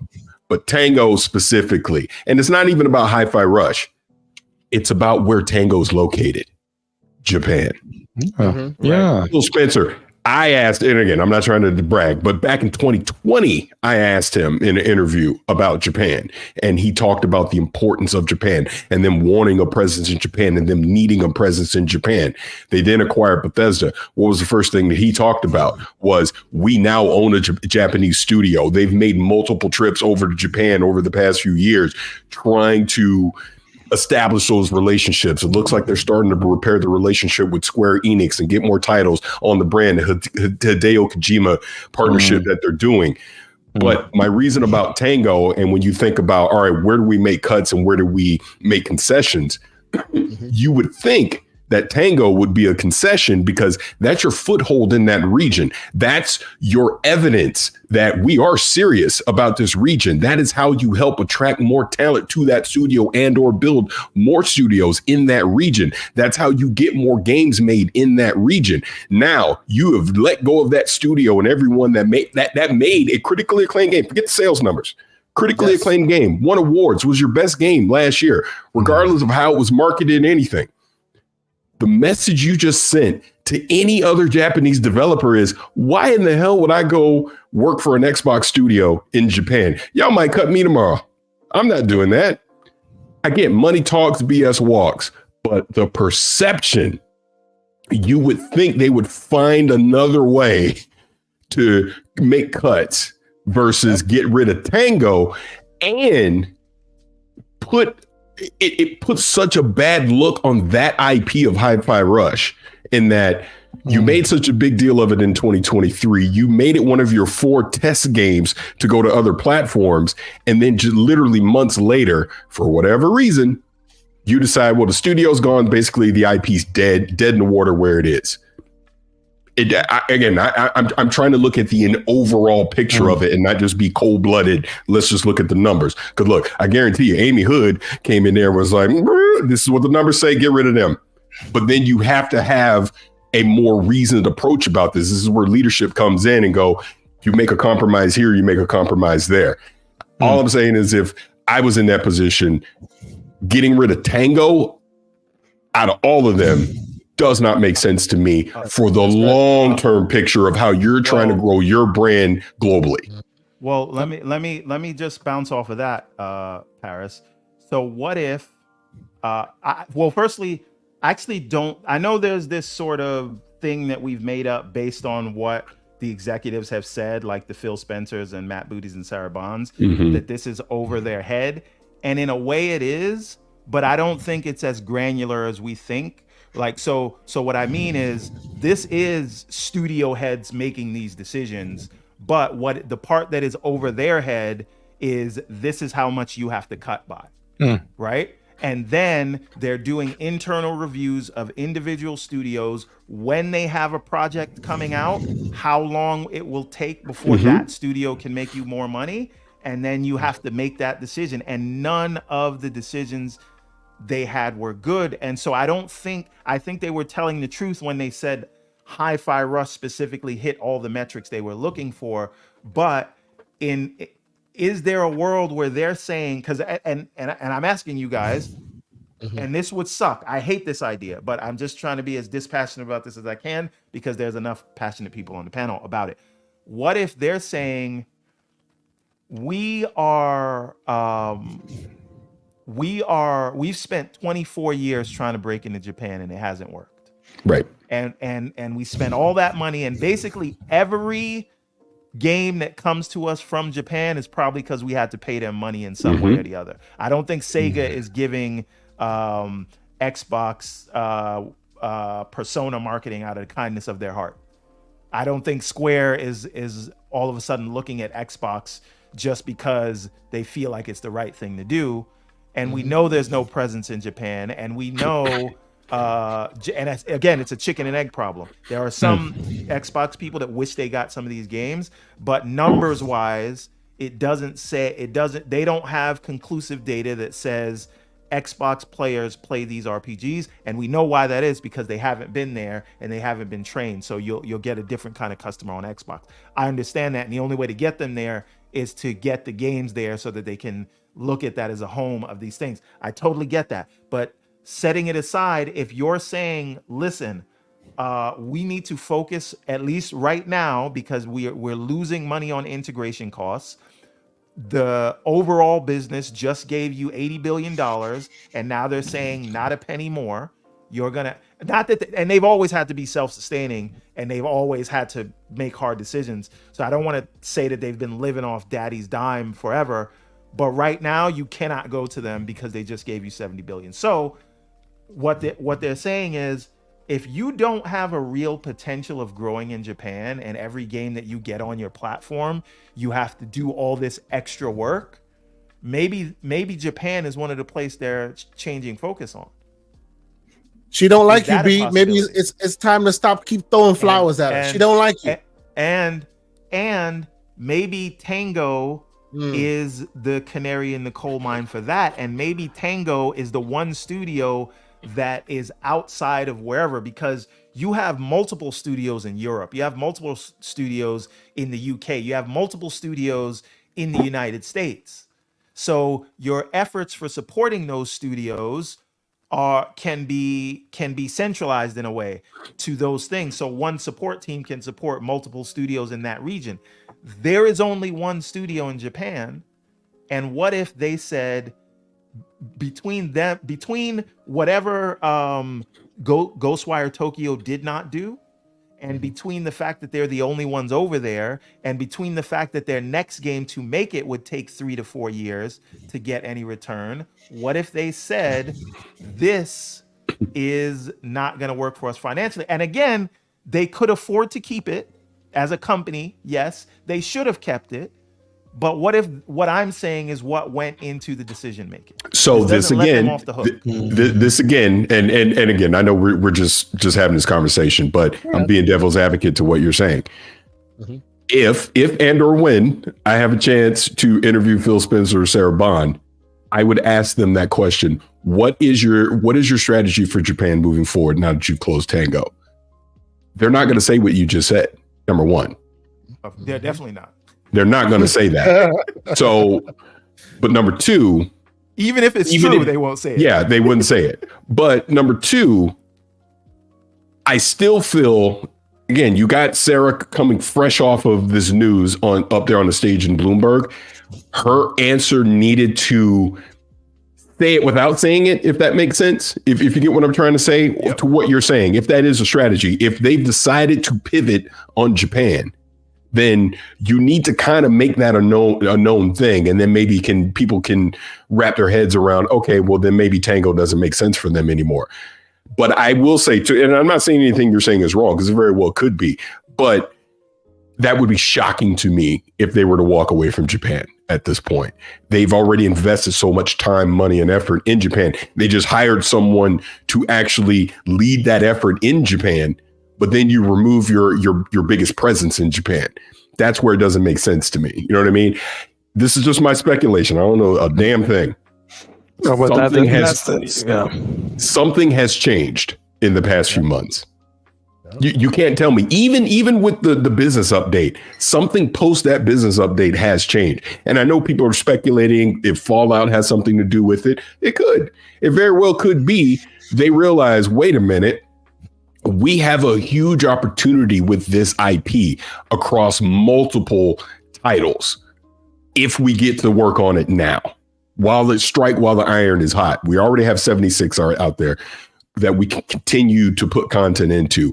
Maybe they went, hey, Josh Sawyer, I know you want to make Pentiment 2. Nah, you making New Vegas. Hey. You gotta be careful. We gotta be careful with Joshua on this show. He's already blocked Everborn Saga. We want to stay on his good side. Even though he blocks, he blocks all people that have a blue check. Shout out to Josh Sawyer. Don't you have a blue check, Paris? He ain't blocked me yet. And I'm blocked. That's what I'm. You're blocked too. Oh, you're in the shadow realm with me. All right, Misery Company. Let's go. No, but here's how I know, because I've met Josh Sawyer before. And I'm like, nice guy. You're right. I've never bad word about him. I'm like, damn, why am I blocked? And then somebody at Obsidian told me what was up, and I was like, oh, okay, makes sense. Oh, he ain't blocked me. Maybe my blue check ain't blue enough. I'll take it. It's all good. He's a great guy. Picking and choosing. So yeah, to that point, and we can move on to the next topic or question. Not topic, because I think there's more to say on this, but the next question. Sure. I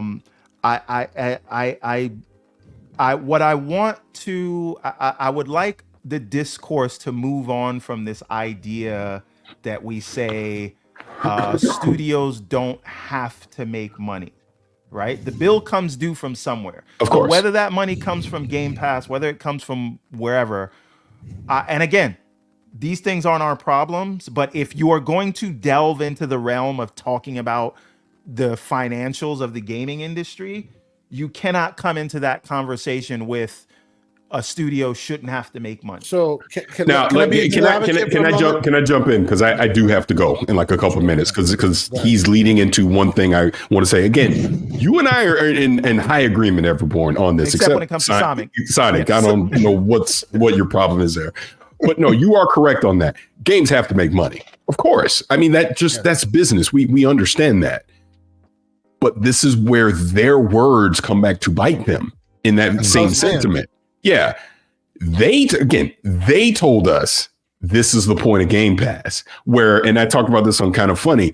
Okay, you got Call of Duty now. You got Candy Crush. You got the things that make a ton of money every freaking year. In other words, and I always say the phrase wrong, but the rising tide, it's all ships or boats or whatever the hell it is, right? The point is, you take, again, a Pentiment, a Hi-Fi Rush, a Psychonauts 2, that is not going to be a huge moneymaker for you. It may not even make money at all, but you now have that a part of your portfolio of the subscription service that you're trying to sell everyone. You can sell the diversity of the subscription service. We have something here for everyone. So sure, not every game is going to make a ton of money. Paris. So to that point, even further, it wasn't even us inferring that. That was literally what they kept told saying. Us. When the Grubs of the world were saying it's not making money. No. Yeah. It meets the metrics we're looking for. When they say it's not sustainable. Yes. It is sustainable. They kept trying and to that's my point. Purple, even though everybody kept saying the sky was blue. You know what I mean? That's why Tokyo do.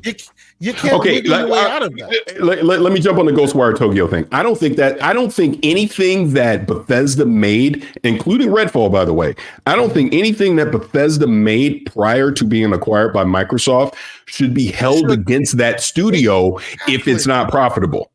That's just my personal opinion. It's like getting rid of Ninja Theory for Bleeding Edge. Like, what are we doing? That's literally what that's like. But I don't know. See, I don't know that we should be looking at this. Again, the people's jobs are affected 100%, and so it is a penalty 1,000%, and absolutely, feel for those people. Mm-hmm. But again, I don't know if this is so much as a. I don't know if it's best for us to, if we're going to talk about it in the business context, is it prudent for us to look at this in terms of you were penalized for Hi-Fi Rush because they were not penalized for Hi-Fi Rush? Do we have to look at the bigger things at play if we're trying to dissect why this happened? Because the biggest problem I think that people have with this is no one understands why. And I don't know that we want to understand why if we just say they're being punished for Hi-Fi Rush. But this is where I'll say again, I do have to go up to this when Danny's pinging me. I agree. But this is why it's important for them to be more definitive about these type of decisions. Because look, here's the thing. Phil Spencer, we already know because Ryan McCaffrey told us, will be at IGN Live in June after the Xbox showcase in front of a live audience being interviewed. I will too. We sit right by each other. But the point is, he is going to be a glass wall in front of it in case tomatoes get thrown. But this is my point. This is my exact point. He's going to have to answer these questions in front of a live audience. And if you answer it in a way that people are not happy with, you might get booed, literally, in front of a live audience on IGN Live. So they have to know that. They understand that. They know that. And it isn't going to just be Phil on IGN Live. Sarah's probably going to do an interview, Matt Booty. There's going to be multiple conversations that happen in that second week of June that they're going to have to be accountable for the things that are happening right now, not to mention whatever they talk about at the showcase. So get the messaging right. That's all I'm saying.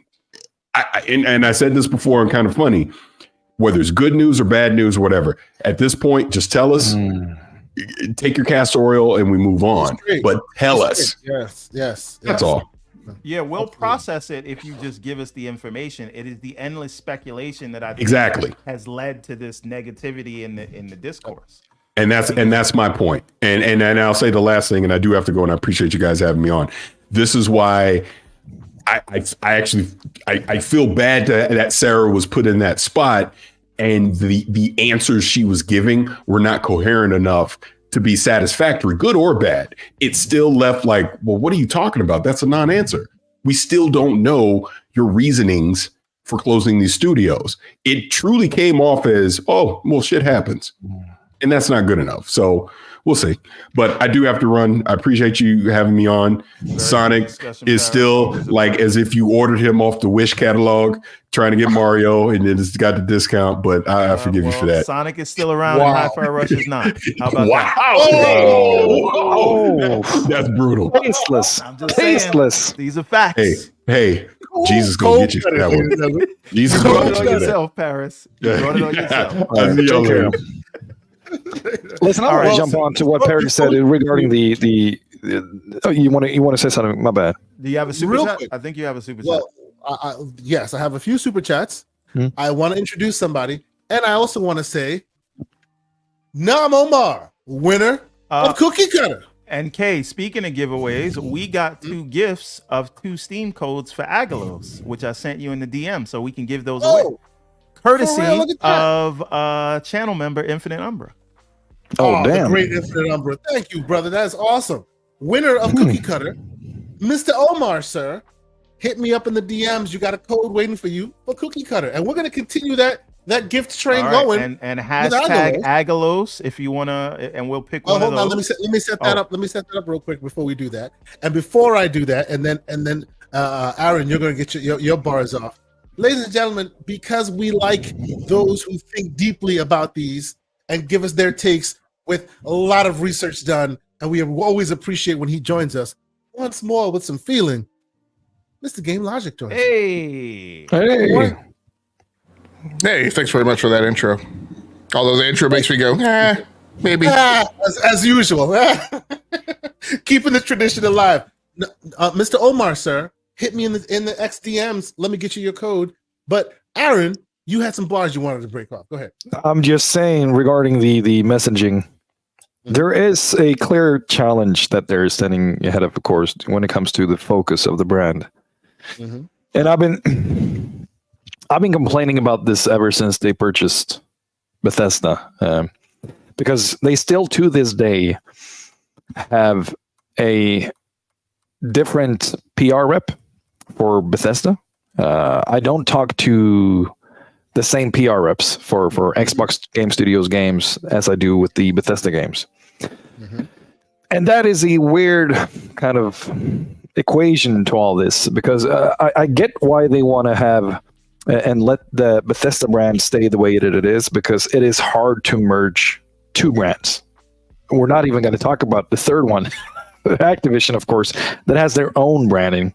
And each of these companies, I should say each of these publishers, Xbox Game Studios and Activision Blizzard, as well as Bethesda, one of the core strengths for any big company like this is, of course, to have a focused brand and a focused message. Like, what is the expectation of a Bethesda showcase? You get a lot of curse words because nobody gives a shit. And you get a lot of yada yada, rock band and so forth. Like, they're acting rock stars. You can go back and find, Todd Howard using saying the amount of times that he used the word fuck during the showcases for the, earlier E3s and stuff like that. But then you have the Activision that has stayed out of those limelight because they have the machine rolling and they have the Blizzard train as well.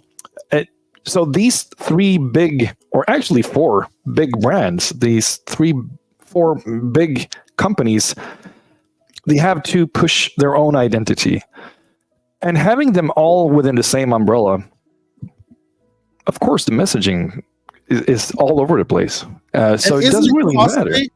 Isn't it costly to keep these separate brands, like rather than little? And I know that the integration is difficult. I get that. I've been through many corporate company structures where the integration. I'm actually going through it right now with another company. It's not easy, but to keep separate silos going, separate marketing brands going, infrastructure running, doesn't that cost a lot of money consistently? But instead, you a lot of headaches, I would say, because my bad. Go ahead. Please. The biggest thing that I think that we can all come to terms with is, like, what is Xbox games? and they have done a reasonably good job. I'm trying to find the right wording. Reasonably good job of communicating the Xbox games, the homes for like the multiplayer home. And even if there are, I've made, research myself looking at, well, of course, if you compare the PlayStation to the Xbox, then the PlayStation actually has more exclusive multiplayer games than the Xbox. But it doesn't really matter, though, because the messaging from Xbox throughout the last 2 decades has been, we are the home of multiplayer. That paints a clear focus. It gives the customer base a clear expectation. With Activision and Bethesda, completely different messaging, completely different brand identities. And again, not only to the media, as my example earlier, like who should I, where do we request these, reviews and those reviews? And this, a weird expectation, like with Starfield, very strange way to roll out those review codes, and with Redfall as well, because now you own all these companies, and you always have an expectation for Xbox Studios that they will send out the review codes about 2 weeks ahead of the embargo. But Bethesda, those expectations are not there at all. At all. So if you own Bethesda, then shouldn't the media expect the same kind of treatment? Well, of course not. Obviously not, because they still let them work their own way. And I do think that it comes back to the messaging here. It must be super hard for Bond and Booty and Spencer to even touch the talking points around the branding, because they can't. It is actually quite close to Embracer. Embracer Group was a kind of holding company with publishers and investment groups beneath them, but they were never a publisher. And now, when we hear Phil Spencer and Sarah Bond or Matt Booty, they're not representing a publisher. Like, they're representing 3 different brands. So the messaging is always, it must be super hard, headache every time. And that's also why I think that what they lean towards to is the relatable parts. Phil Spencer is a gamer. And Sarah Bond, she asks every day on Twitter, oh, this is a great game for, handheld, yada, yada. So they work with the emotional parts. They do the PR spin very well. They have done so very well, and they will probably continue to do so. And I do think, to add to what Perry said earlier regarding Sarah Bond being, put in that situation ahead of Dina Bass from Bloomberg, we have given leeway to so many execs in this industry. Execs, they got to have good and bad forms. It just happens. And if you're down to analyze execs in this industry, I wouldn't even think a second time about her performance during that interview. Yeah, she said a whole lot of nothing in a really bad timing, but who hasn't? And it's not an excuse. It's just, if we're being pragmatic about the way that we analyze her performance during that interview and other executives, like, it is, they're executives. But Aaron, I think we're weighing, or at least I am weighing that not against other executives, but her own performance in any other interview I've seen her in. Exactly. And this might have been the worst interview I've seen her do, which is fine.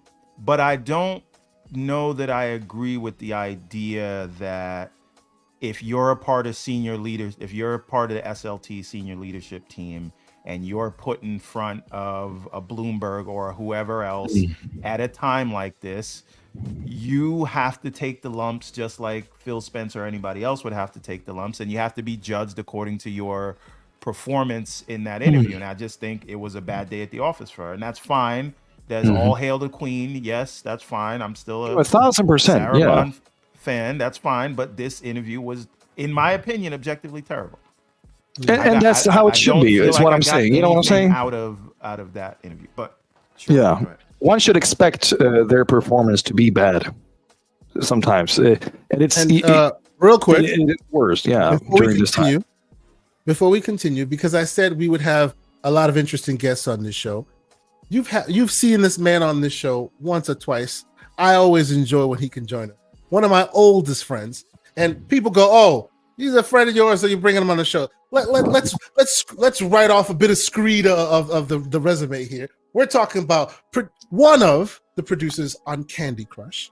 We're talking about a producer at Miniclip before they were bought by EA. We're talking about a producer at Epic under a game called Fortnite. We're talking about an associate producer at Ubisoft. We're talking about EA. We're talking about a lot of inside knowledge because he's the man who's been in the room where some of these have happened. Ladies and gentlemen, my buddy, Marshy. What's going on, sir? What's up, fellas? It's been a minute. How you doing? I'm good. I'm on the West Coast. That's my excuse. Oh, okay. No, it's all good, bro. I appreciate you being here, man. This is great. This is great. Nice to meet you. We're all here, like giving each other the virtual hugs, as it were, because people are just, people aren't happy. People aren't happy. I appreciate you being here. I'm hugging you virtually. Virtual hugs. But you know what? Game Logic. I'm sure you've been listening in to some of the takes here. I know you drink deep of this information. What have your thoughts been on this whole situation? Are you on Everborn's side? Is this one of those studio closures and hard decisions are made every day? B, is that what's going on here? What do you think? I'm not making light of it. There's enough of the. I didn't say you were. Okay. I'm being devil's advocate because I don't think it's interesting for us all to be, this is all terrible. Absolutely. I wanted this discussion to be about why some of these things happen. Because if we want to really discuss it as opposed to just piling on with the group of emotions, we should at least try to dissect. And I think it's our job as content creators to try to at least explain some of these things to people, which is why I wanted Marcy to come on and why I wanted Game Logic. And, that's why. So that's the reason we got the Avengers together today. Indeed. So, what I do think to add to that, though, Everborn, I think the baseline for this whole conversation is that this is horrible. I think everybody in the chat, everybody in the panel, we should all know that. That's what I'm saying. Like, that's the baseline. Then we work from there, so we don't have to beat the dead horse. Yeah. Yes. True. Game Logic, sir. Your thoughts? So I think we should start the bidding with an understanding that I'm relatively emotionless and pretty stoic about these types of things. So, I mean, I'm a numbers first person. The thing that, what I talked about on Twitter the other day is, Xbox has been the cause of, I've been writing about the gaming industry for 20 something years. I've been studying the gaming industry for, I think, 35. In the last 4, Xbox has been the cause. And so all that is to set the stage that it's not a small thing if I'm shocked, right? If my world is kind of rocked. And Xbox has been the cause of 3 of those big shocks in the last 4 years, right? The morning that I woke up and they were buying Bethesda, the morning that I woke up and they were buying Activision, the morning that I woke up and this happened this week. I think the most striking thing to me is largely from a historical perspective. Stop going to sleep, sir. You're waking up with some crazy news. Anyway, continue. I'm sorry. I think the big thing for me is that this is a matter of large historical consequence with regards to just kind of what used to be thought of as the identity of Bethesda. It was kind of interesting and I apologize, I don't know everybody's name, but what Aaron was saying about identities. And I think when I was on a few weeks ago, there was a window where I wanted to ask a question and I missed the window. And I think one of the things we need to ask ourselves is what is Xbox's identity? And I don't mean that as a challenging statement, like, they don't have an identity, right? It's like, I honestly want to know what everyone's perception of their identity is, because I don't know that it's harmonious or homogenous. And if it's not, or at least if it's not that to some like significant scale, then that says a thing, right? Which probably also offers decomposition. Bethesda, in my mind, Bethesda had an identity and an identity that has persisted at least up until the point where Pete Hines left. And that is another thing that should be thought of as a matter of historical significance. Activision, ATVI, I believe, has an identity. And I think where we are now is we need to look at and assess whether or not that identity remains consistent. What is the Xbox identity? We've seen phases of Xbox with relatively little to no studios, right? When you talk about the bathtub from, post Mojang acquisition up through the start of the phase 2 of acquisitions, right? And we saw a lot of studios during that time go extinct. and then they started repurchasing, right, to reacquire and build the bloodline back up. Now we've had this phase from 2018 till I guess maybe now. You might want to put that line of demarcation there. Now we're in this phase where, I mean, mathematically, you have to acknowledge that we were at 23 studios. We made acquisitions to get up to 34 studios. And in the course of a relatively small number of months, we're back to 29. So what does that say when the net is 23 to 29? 300 people, lost their jobs this week. And the thing that resonates with me is that the thing that, again, I used to identify as being Bethesda, I know they were ZeniMax, and that too is historically significant, right? That they're ZeniMax, but I would say by and large, most gamers just refer to that whole organization as Bethesda. Yeah. And that group, that organization, that identity is now 50% of what it was in terms of enumeration of studios, not by body of employees. So that's the thing that kind of stands out to me most significantly. And can I jump on to that? Because I do think that I forgot to say this earlier. In my mind, when they announced the 1,900 layoffs, and they used the wording of, please, support your fellow colleagues during this time. We will notify you, yada, yada, yada. I always saw that, and I still interpret. I hope that maybe if somebody here can clarify, but I do think that those 1,900 are still yet to come. Not all of them were done when they announced it. Like, that is a messaging that is still. I think this is a part of those 1,900, and I expect. This is not me trying to be controversial at all. Don't follow me anywhere. I'm not here for cloud, but I expect more studios to be shut down this year. I'm just saying. Well, Aaron, let me jump in and say one thing, just and I'll let you go. And I just want to point out, right, because it's very poignant to your point, right? I said earlier this week, and this is something that people should understand. And I talk about this stuff from being a person who's been on the side of the table of being a manager who's gotten handed down, right? Hey, these are the layoffs. Here's your list. Go walk these employees out. And then the side of the line where I've been on the left-hand side of the conversation right before layoffs occur. And I've advised people, like, please understand, right? So everybody got the word that, or maybe rumor, insider, whatever, that voluntary service packages are being offered. Let it be patently clear. VSPs being offered is a precursor to an impending additional round of layoffs. The left-hand side of that conversation goes like this. We need to cut X number of positions to get down to bogey Y, right, within a certain amount of time. We're going to offer voluntary service packages, or what we commonly refer to as VSPs, in the hopes that X number of people will take those, right? If we got to cut 100 people, like, the closer we can get to 100 people taking voluntary service packages, great. That means we don't have that. That's that much fewer people we have to lay off. But when that time is over, and it will be offered for a limited time, phase 2 of that is, okay, 20 something people took the VSP. That means we got like 70 something people right left that we got to get rid of. And then let's start getting that list again. And actually, the list is actually being assembled, right? And you'll have people on the list, and you'll hope maybe you'll take them off because they take the VSP, or hey, here are the people that, if somebody takes the VSP, they're not going to get laid off, et cetera. So just want to make sure that everybody kind of understands where this is heading. Yeah. And so, that's the long and short of it. I do expect more studios, or at least, layoffs to be announced, but studios to be shut down. I want you to get, if we have any super chats in total. That's what I was about to do. Yeah. Yes, that's what I was about to do. So before we continue, as you see in the on the screen there, we have 2 more codes to give away. If you are a Steam user, if you are a handheld user, you want one of them codes, go ahead and put that in the chat. Maybe one of y'all will miss it, so then I'll get that code.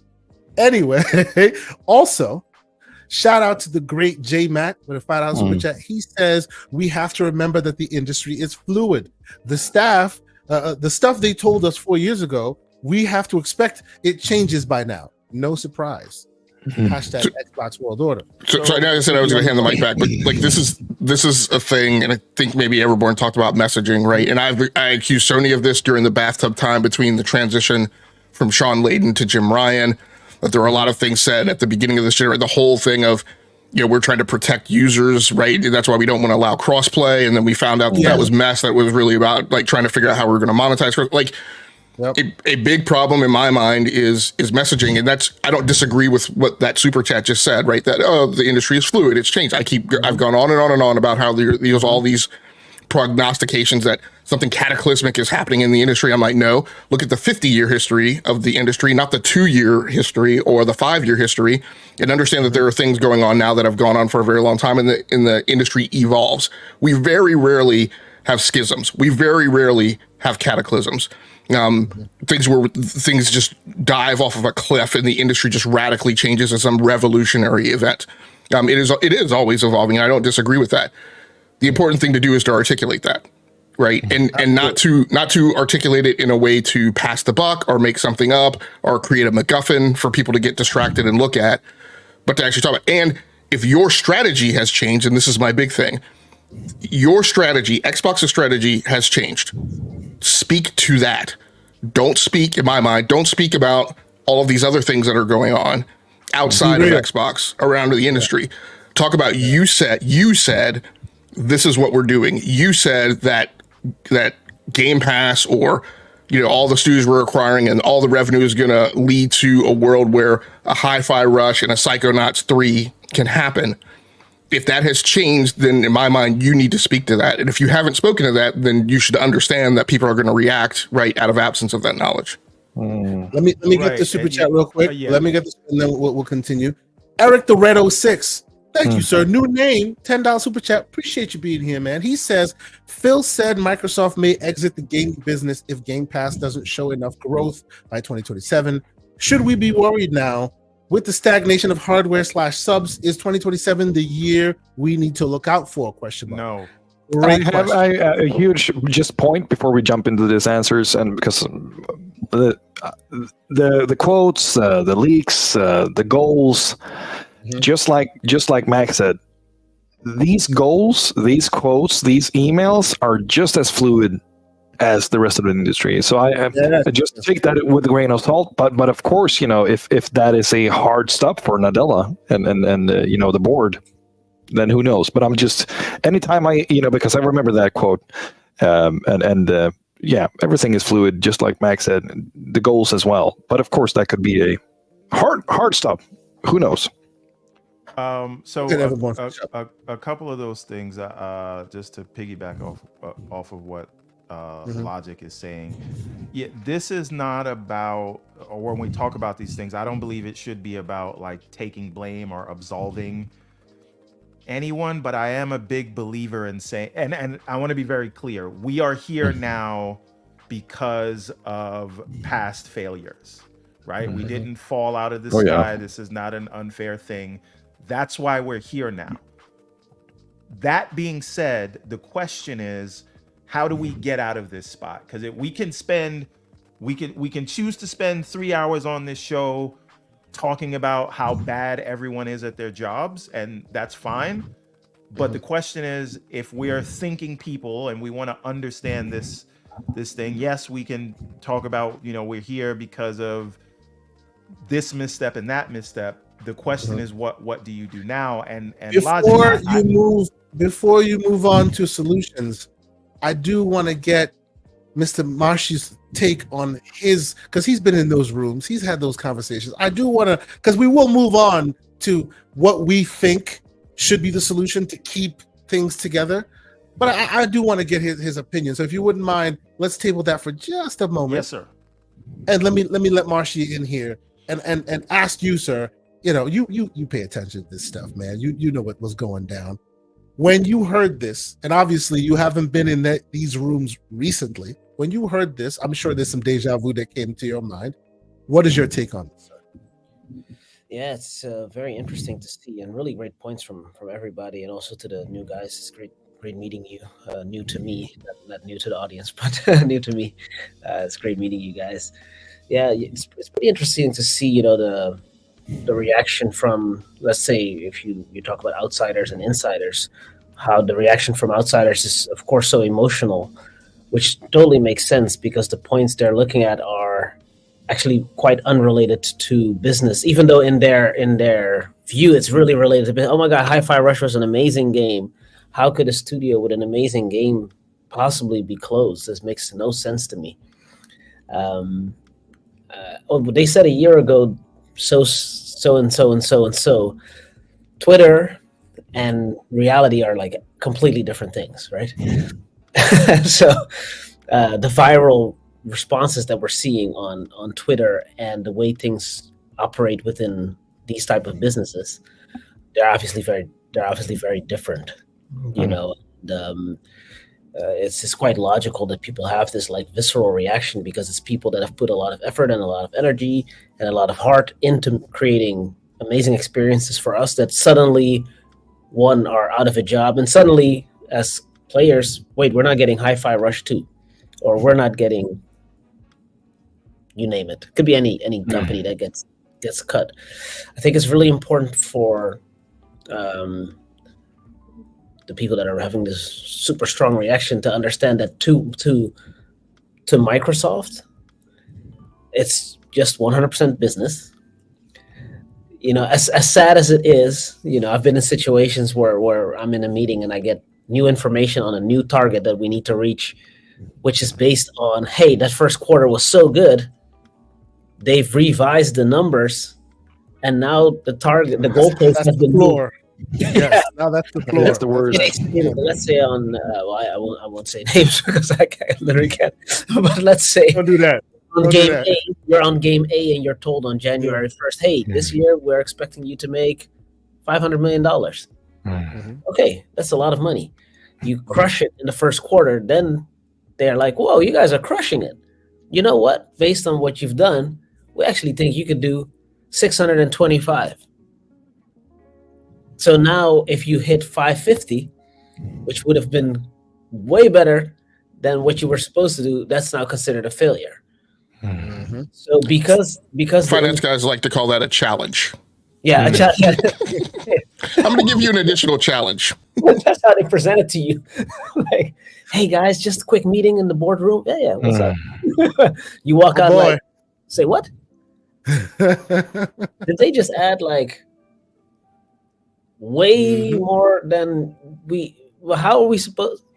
So I think it's important to understand for that are on the outside, that love games, that love gaming, that love these companies, love these creators, that ultimately to the people calling the shots, it is not that they hate games, game studios, or gamers, which is what you see nonstop on Twitter, is that they love happy shareholders. That is like that paradigm shift in their minds is quite important because they're not sitting there like, oh my God, you know what? Screw these guys. So what, they made Hi-Fi Rush. So what, we said it hit all the metrics. You know, we're stabbing them in the back. So when you look on Twitter, it sounds and reads very personal. But it really actually isn't. And there's a second component here. Let me just give you like a random example. Let's say that Casey tomorrow decides to start a coffee shop. Casey's. Coffee and cake. It starts off in Florida, Tampa area, small store, really grows in popularity to the point where Casey and his wife, who's obviously involved with the business, they decide to open another one. And since they love Everborn so much, boom, we'll do it in New York. Okay, we have a second one. It's going great. Awesome. Boom, they even open a third one. They open a third one in LA. Starbucks hears about this and they're loving this. They're like, Casey, we offer you guys ABC. You guys can still run it, but we'll own it. Nothing will change. It's actually better. We will promote you in our Starbucks also. You know, you're an official partner. This sounds like beautiful. Amazing. Yes. All the Casey fans, Casey Coffee and Cakes fans are excited about this. Okay. Let's say that the Tampa one is a really popular one. Athletes come there, celebrities come there. The other ones are doing great, but the one in LA is really like taking off.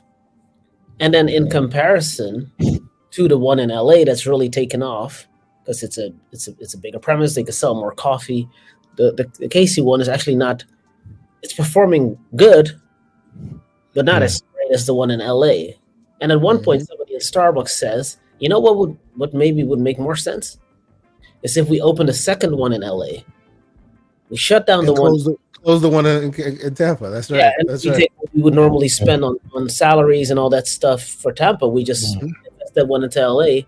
This looks good because then we can explain to our shareholders that, we're not going crazy. We're not taking a crazy risk here, so we are only, spending a little bit more, but the potential of revenue will be way higher.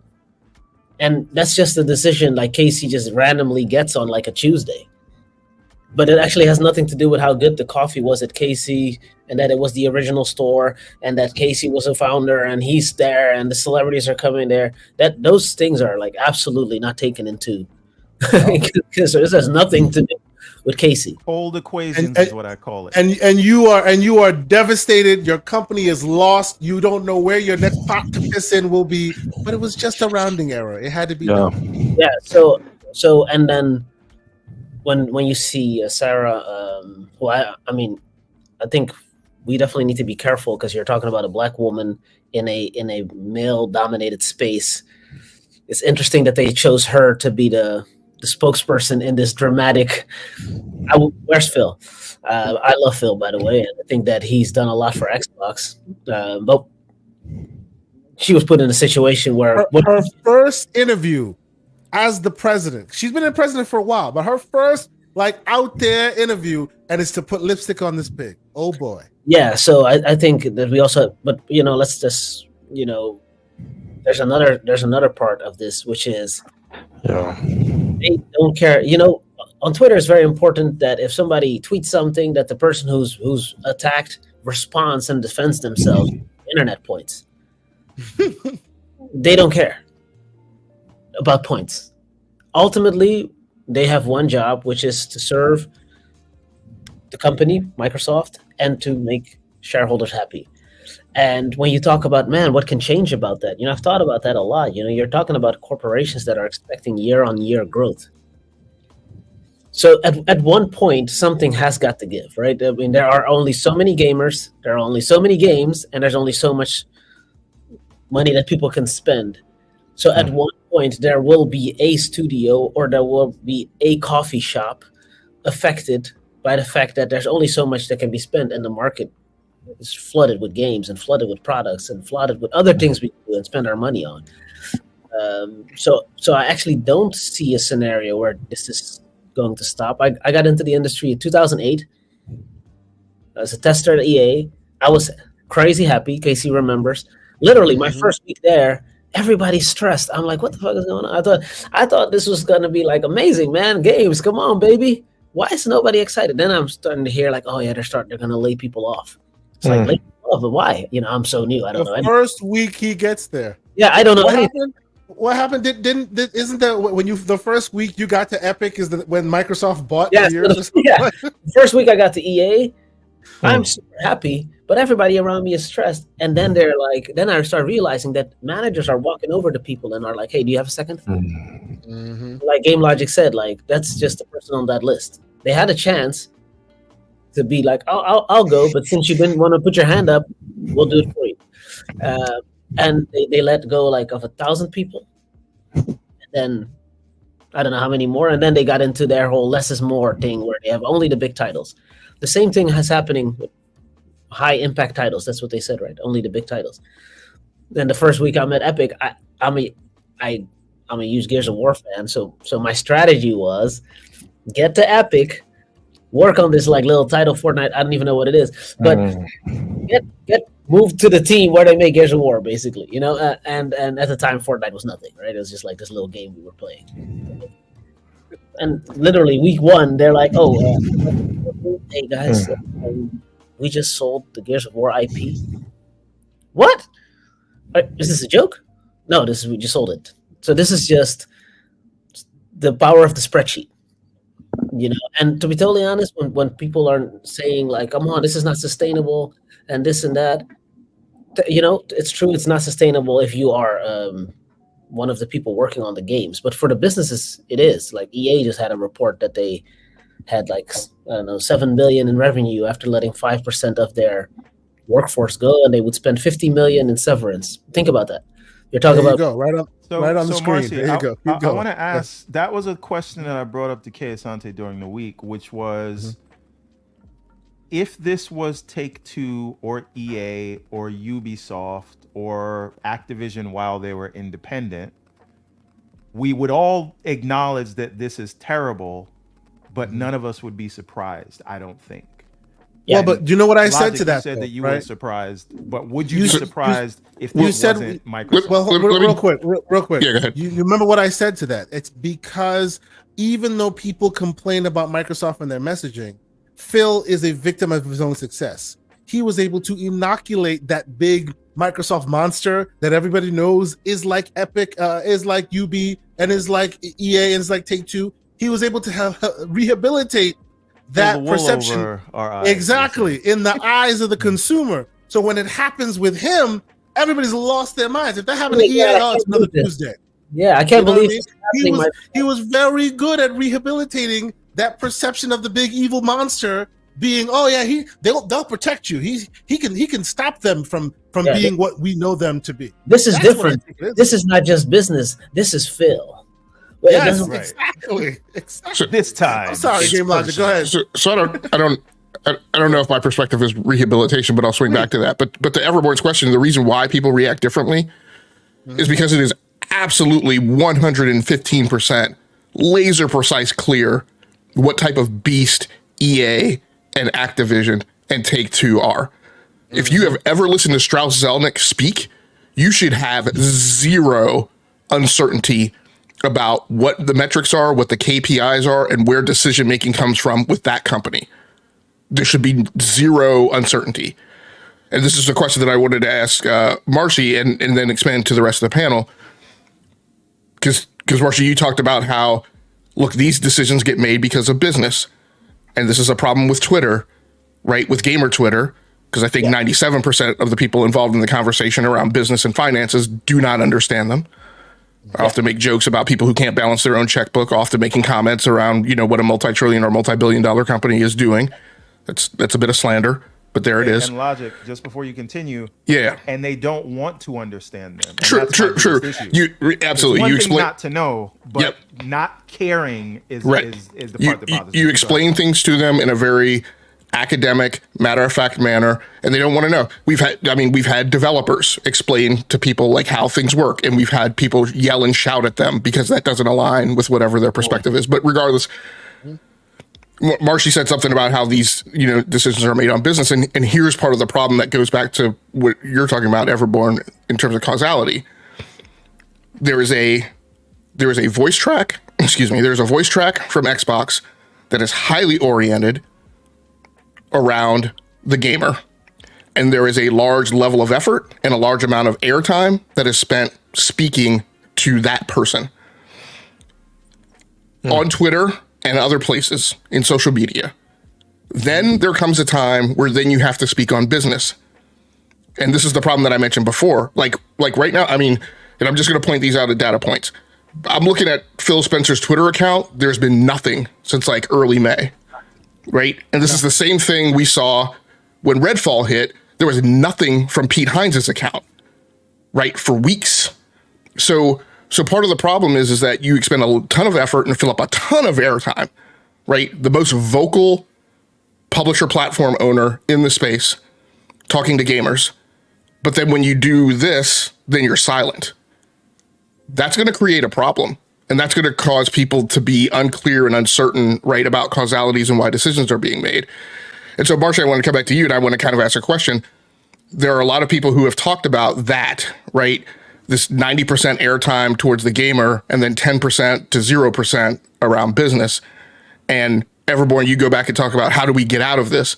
And a lot of people have asked, should Xbox talk as much as they do? Should they spend as much airtime filling up the space? And in my mind, leading to this perception, this image. I often talk to people about PI, right? Perception, image, and exposure.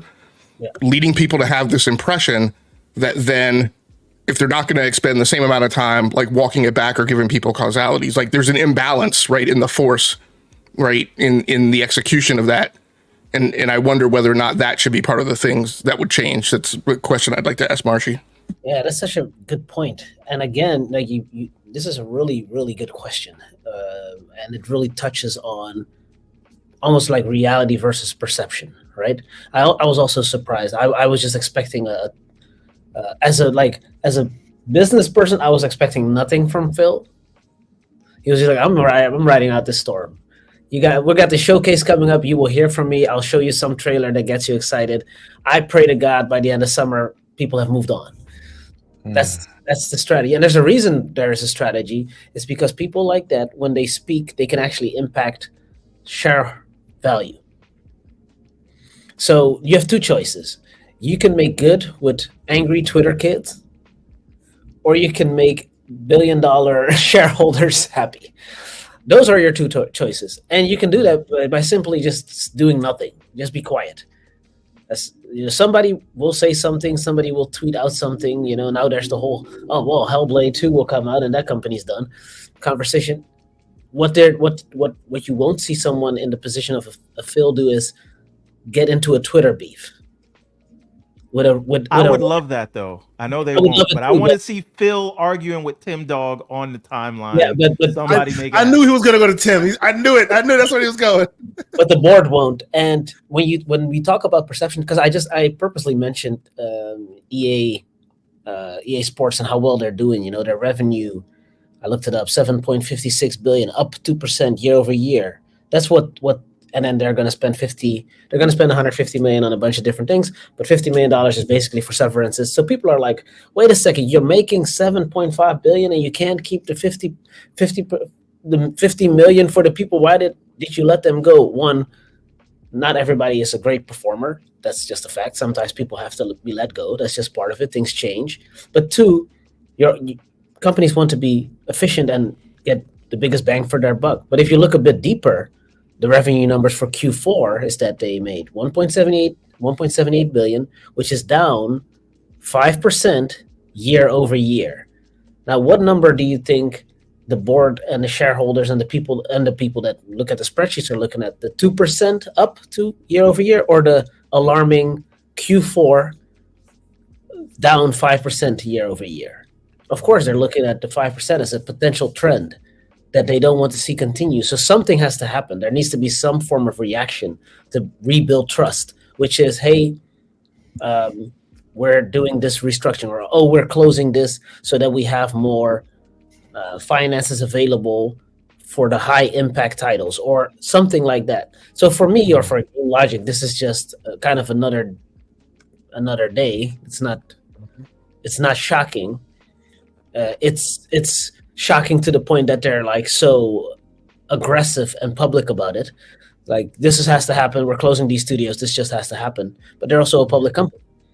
So, at the end of the day, to them, this is actually, it may, as surprised and shocked as everyone is to them internally, this is probably not as shocking and as surprising as it is to the outsiders. So, for instance, if EA tomorrow decides to close a studio, going back to the coffee shop example, if they close a studio within the EA ecosystem, it's doing well. It may be because there's EA Sports numbers that are going down, and they want to make sure that the business is in a very healthy place.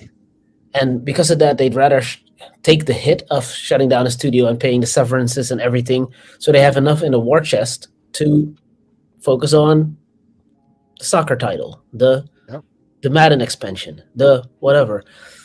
It's football, if I may. Football. Yeah. I wanted to adapt.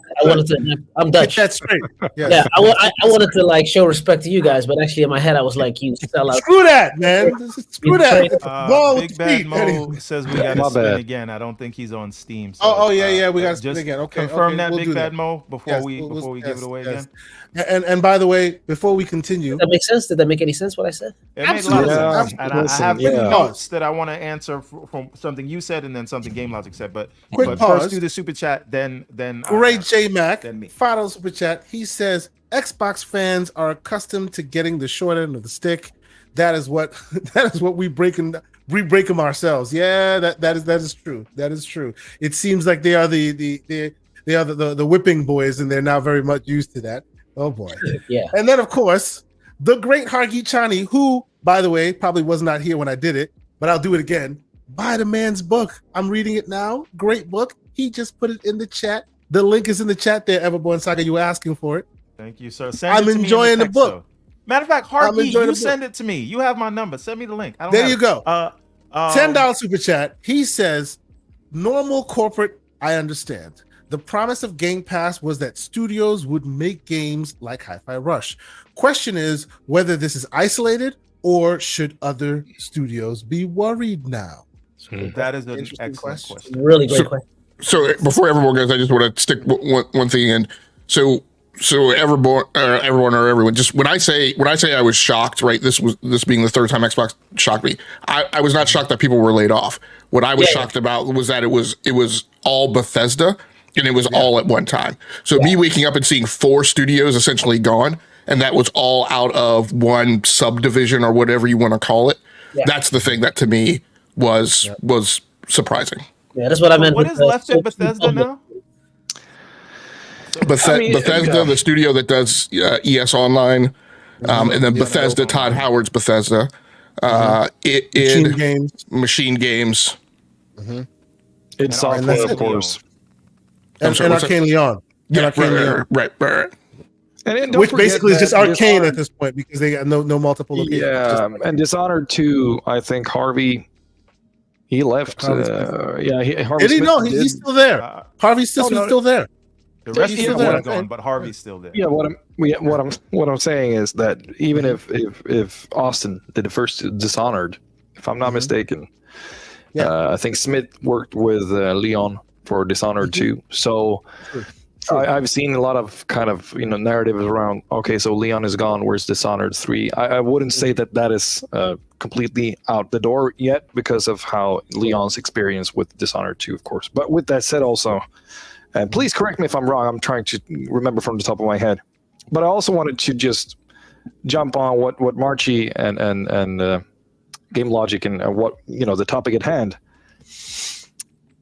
The unfortunate part about just following this on social media and just media overall, the headlines are the most important things, of course, because without the great headlines, you don't get the ad money and so forth. So unfortunately, there are quotes that are sexy, and then there are quotes that aren't that sexy. And I would like to read just one quote that aren't that sexy, and of course, don't really get that much headlines. We're a business, says Phil Spencer. I've said over and over, I don't get any luxury of not having to run a profitable, growing business inside of Microsoft. End quote. And that was during his, interview around GDC. When an executive says those things, and he goes on to talk about how he pretty much would love to work within an industry that isn't run by capitalism and those forces, that to me said a lot more about my expectations on how this latest merger with Activision Blizzard will affect studios and more layoffs for this whole year. So that is where I go to look. Because at the end of the day, we don't really have that many executives on that level that speak so openly about how they actually feel about working within capitalism and corporate, business systems. He just said it right there. Like, he doesn't have the luxury to keep people just because. And because, of course, he blames things on a not growing market. And I would say that, a lot of it comes back to themselves. They are responsible for growing their market, even if they look at the overarching market and it might have dropped a bit in growth, but they are responsible for their own growth. So I don't agree with putting the blame on that part, but I do appreciate, and I do want to highlight that, I do appreciate that there's at least one of the executives can talk so openly about the real issue here. And unfortunately, it's not that sexy for the timeline to talk about an executive don't liking capitalism. But I guess, that's a sign, if anything. Right. And by the way, real quick, Big Mad Mo, member for 3 months, he says, not to be rude, but in other news, Hellblade 2 is coming out in the showcase next month. Can't wait. Shout out to the panel. #boot on next season. Don't worry. Appreciate you, sir. We are. I don't know if it's this week, but we will spend We a will- lot of we'll- yes, time on absolutely we will. speculating for the showcase and Hellblade 2 deep dives and things like that. Okay, so Wait, Before wait, Jojo, Everborn, do I Everborn. huff and puff? Do I still huff and No, puff? No, you're Infinite good. You're Umbra good. was very nice to point that Oh, okay. out. Yeah, I'm No, sounding no too worries. much. It's Yeah, okay. okay, great. Real quick, Everborn, I will let you go. I just want people to know in the chat, I posed an interesting question. We've been asking this question around, and this is in the poll, asking this question around for a little bit. Complete speculation. So just go there with me. If you, as a consumer, know, of course, it's speculation, that COD Day 1 in Game Pass means more studio closures, are you okay with that? And the choices are, yes, they promised. The second choice is no, I'll buy it instead. Or 3, because I know some people don't even want to deal with it. I plead the 5th. So of the 3 choices, and I'll keep it going until the end of the show. Of the 3 choices, it is neck and neck with 77 people voted. Please, there are 503 people watching this on the various platforms. Thank y'all for being here. Try to vote if you're in the YouTube spaces. I want to know some real numbers. Right now, it is neck and neck, 36 to 36, with yes, they promised, and no, I'll buy it instead. Everborn, please continue. all right. So to answer all, so that there's 4 things I got to answer. I've been trying to keep Keep going. mental Keep going. notes. Keep going. Yes, that's so right. to your question, Kay, I would say I would understand if they said we have to increase the price of Game Pass in order to support COD being in there day 1. I would not support any world where Call of Duty was not in there day 1, and I don't think Lena Khan or Sarah Cardell would support. Yeah, that there is either. legal precedent to make sure they do that because they said they would. You Absolutely, can't go yes. tell every This is all regulator speculation. around Yes. this is a key benefit of the deal, and then be like, psych, And then not do it. That's right. That's right. I That's mean, right. you could, but then you're going to deal with the consequences after that. Okay, so that's your question. Something you said, Aaron, about not having the luxury of running not A profitable business, yeah, and growing business, yeah. This is another thing, again, around the discourse and what I say about people not wanting to understand. I don't know how helpful it is to the discourse. And again, I'm not letting anybody off the hook. But and there's a lot of blame to go around about where we are here now that is entirely separate from what I'm about to say, which is I don't think that we should be saying you should just, because you're Microsoft, fund a thing that doesn't make money. Now you have to answer for all the crap you are saying about we don't care about this and we don't care about if you buy the box and we don't care about sales and user engagement. Hey man, you do have to answer we live in a questions, world where people believe the SSD can handle everything. So if you say we're inoculating you from sales, people believe you. Right? And so my thing is, if you want to have these conversations, then we have to look at it like that. And if you don't care to understand the business side of it, then don't talk about the business side of it. Focus on the games, which is your role. If you don't want to at least try to understand. I don't understand everything. I'm not shaming anyone for not understanding anything, but I am shaming people who don't want to understand, but they still want to talk about that aspect of it. So that's that thing. Now, Logic, to your point about why this wouldn't be a surprise if it came from a Strauss Zelnick or an Andrew Williams or whoever's running these other companies.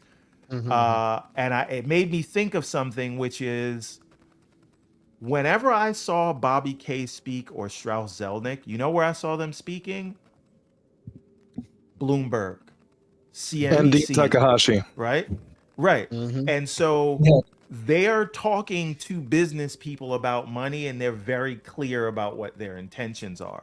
And that's the only people they speak to. Right. Yeah. Right. They're not talking to Ryan McCaffrey. Right. They're not talking to Everborn.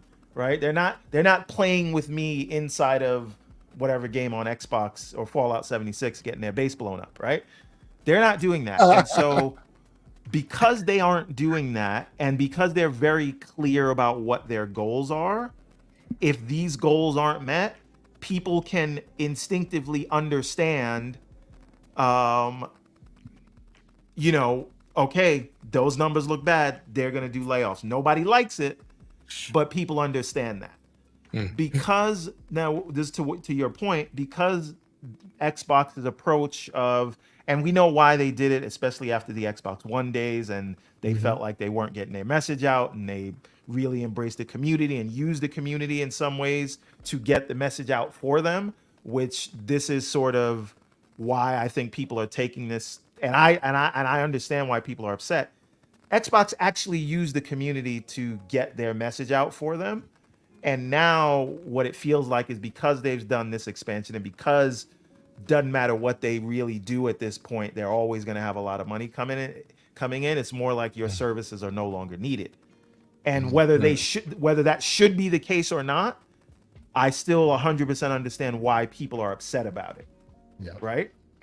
And it may be the right thing to do, but you can't say, "Hey, I'm going to come to your podcast. I'm going to retweet your thing. I'm going to kind of let you in on a little secret because I know you're going to get that out on your podcast and your whatever." And then now that we have ABK or whatever, now I'm just going silent on you. Like, of course, those people would take that personally. And I don't think so what I'm saying is I understand that. But like that does not, I don't think it makes people crazy that they're upset about the shift in strategy. And I want to take everyone to take note of all the bad things that we heard Bobby Kotick do, all the stuff, the cold equations and canceled projects and games that Take-Two used to make but they no longer make.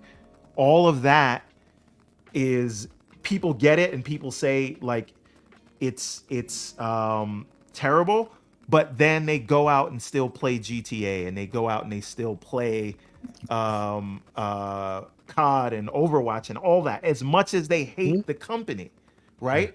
But the company still makes money and they still have great margins. So the question and it incentivizes them to keep doing that because you still there. You still do consumer sentiment. You have to track those things. But if there's a hierarchy, it is margins. Like margins.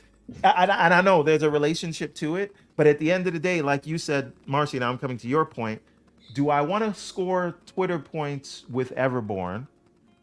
Or do I have to be answerable to my shareholders who are probably telling me, I just gave you $80 billion and you're telling me that you need another couple of $100 million to keep your consumer sentiment? Get the F out of my face. Right? Well, everyone, let me answer your question, because I'm relatively sure that almost all of us on the panel have experienced this. So, girl has her popularity to be concerned about. Right. And then she has where's this going? Getting with you to be concerned about. And she tells you a lot of things that you want to hear, leads you to believe certain things, gives you the inside scoop. But when it comes down to making the choice, she elects to make her popularity stock her priority. She's not going to sacrifice that, right? She's going to stand on business. That's more important to her than getting with you. And so when she does that, what is the typical, I won't say typical, what is a strong male response to that? I see where he's going. Typically, it's to say, stop buttering me up. Don't talk to me. Step off. It's clear to me, exactly. It's clear to me that your stock price and popularity is more important to you than your relationship with me. Yeah, what we got going on? Yeah. So stop investing your time in trying to butter me up, right? And stand on business. So this is the question that I present the panel. So do we say, stop spending so much time talking to gamers on Twitter, doing a business update, right? All this, glad handing and winning of hearts and minds, right? If you're going to be a business, you're going to be EA, Activision, Strauss, Bobby, whatever. Be that. Do you have more confidence and trust in that, right? Somebody who's being straight up with you about what's going to happen, right? You may not like Strauss, but like you just said, you're very clear on what's going to happen. right? You're very clear on what the metrics are. And this is one thing I want to go back to, right? That's a question. One of the things that always kind of flummoxes me is the constantly moving metric, right? It was game sales and game unit sales. Then it became Xbox Live Gold subscriptions. Then it became Game Pass subscriptions. Now it's MAU. And this is the big thing you're hearing from the developers, and I definitely want to highlight this. The big thing you're hearing from the developers inside the Xbox house is, and again, you and TKO, I know, have lived this life, and I have too, right? Working in a technical field and asking the question, I am not clear from my leadership what constitutes success. Yep. I'm not clear what I need to do to get promoted. I'm not clear what I need to do to retain my job. I'm not clear what I need to do to get onto the next big project. Marshy just talked about, hey, I wanted to go to Gears. Now Gears is gone. Hey, what the F? Now I got to work on this Fortnite thing. This is going to be nothing. Yeah. So I mean, those are some questions. You know, what do you say to those things? Yeah. I mean, I'm dealing with a similar thing at my work right now. 2 divisions within the company merged. The fiscal year's ending, and they're going to make decisions, and it won't have anything to do with whose performance is what, right? They're going to cut a certain number of people. They let us know, and that's it. Maybe Everborn's on the chopping block. Maybe he's not. I could get a 1, which is the top rating you could get as an employee. May not matter, right? And that is the thing. I don't know that anyone that lives this life of working for like a big corporation, like it would be nice if we knew that, but I don't know that any company really can answer that question. They can tell you that, but we've all been through situations where it didn't matter how well you shouldn't believe it. Yeah. It is just they're gonna do what they're gonna do, and dispassionate people who don't know your loyalty to the company, who don't know your work, anything, they're just gonna say, we got to cut the head count by this. And this is the question, right? Now that we have everybody on the panel, if you had to cut, and remember, this seems like it was specifically geared towards Bethesda's budget. Yeah. If you had to cut X%, I'm making this number up, I didn't hear this anywhere, you got to cut 5 to 7% of your budget at Bethesda. What do each of you do? And I'm very interested to hear what Marcy says and Game Logic and everybody. But Marcy, you go first. What do? You have X amount to cut, specifically Bethesda, in this current situation. You know the machinations that Microsoft has been operating under. What, in your opinion, is the cut? And you can't go to XGS or ABK. This is specific. Well, the healthiest is actually to really use historical data.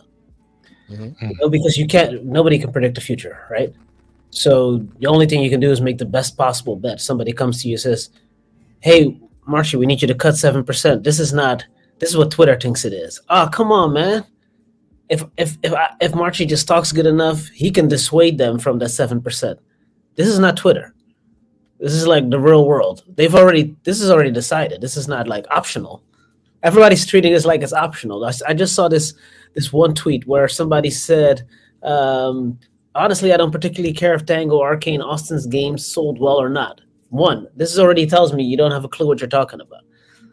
If Xbox's leadership is incapable of guiding 2 talent-rich studios towards whatever version of success they need, then they are incapable of doing their jobs. That's not their job. Literally. That's literally not their job. So there's such a gap in understanding, and this is like a really popular tweet.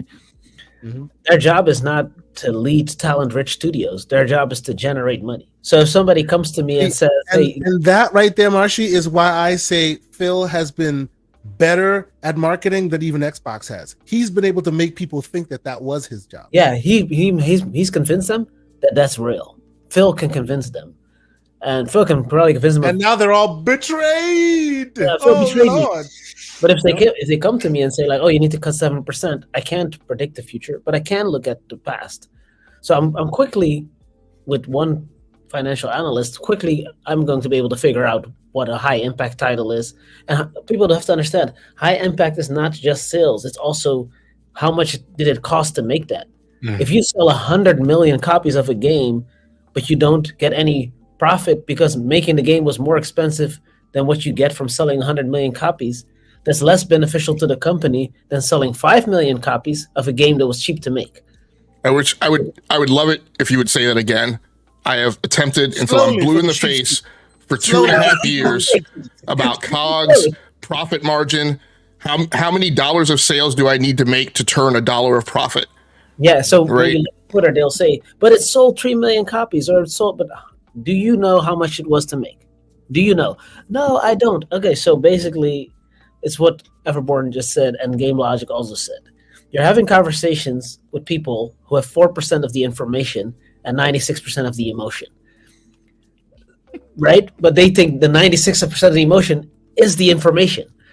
But that is not the information. That is just the emotion, right? Like going back to the example of the girl buttering you up.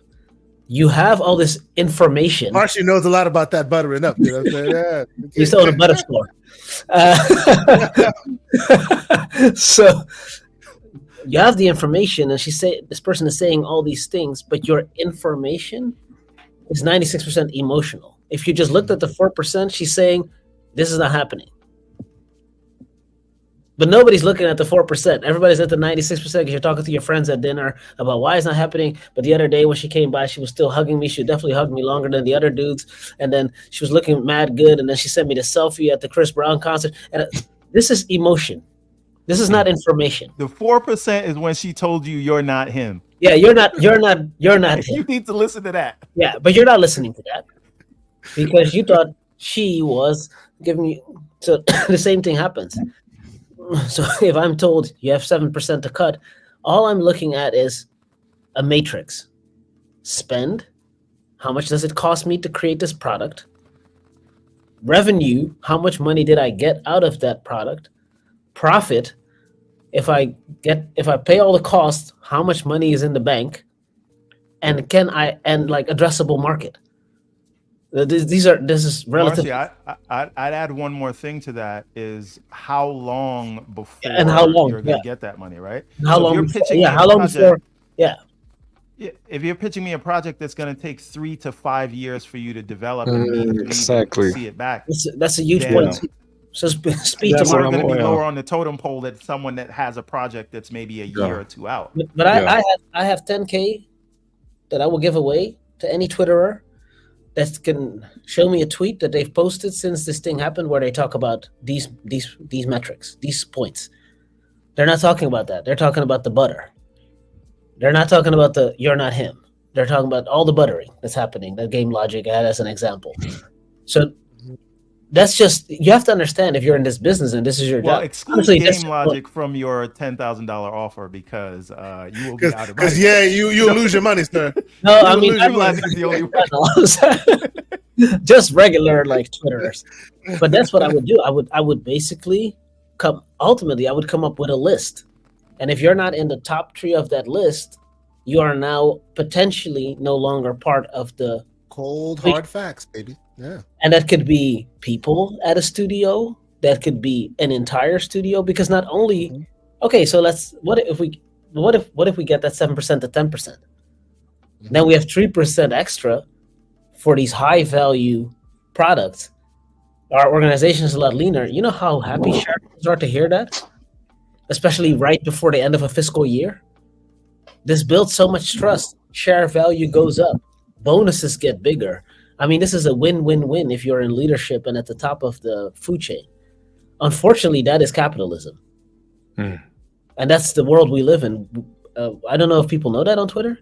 I'm not sure what they think this is. It's not a charity.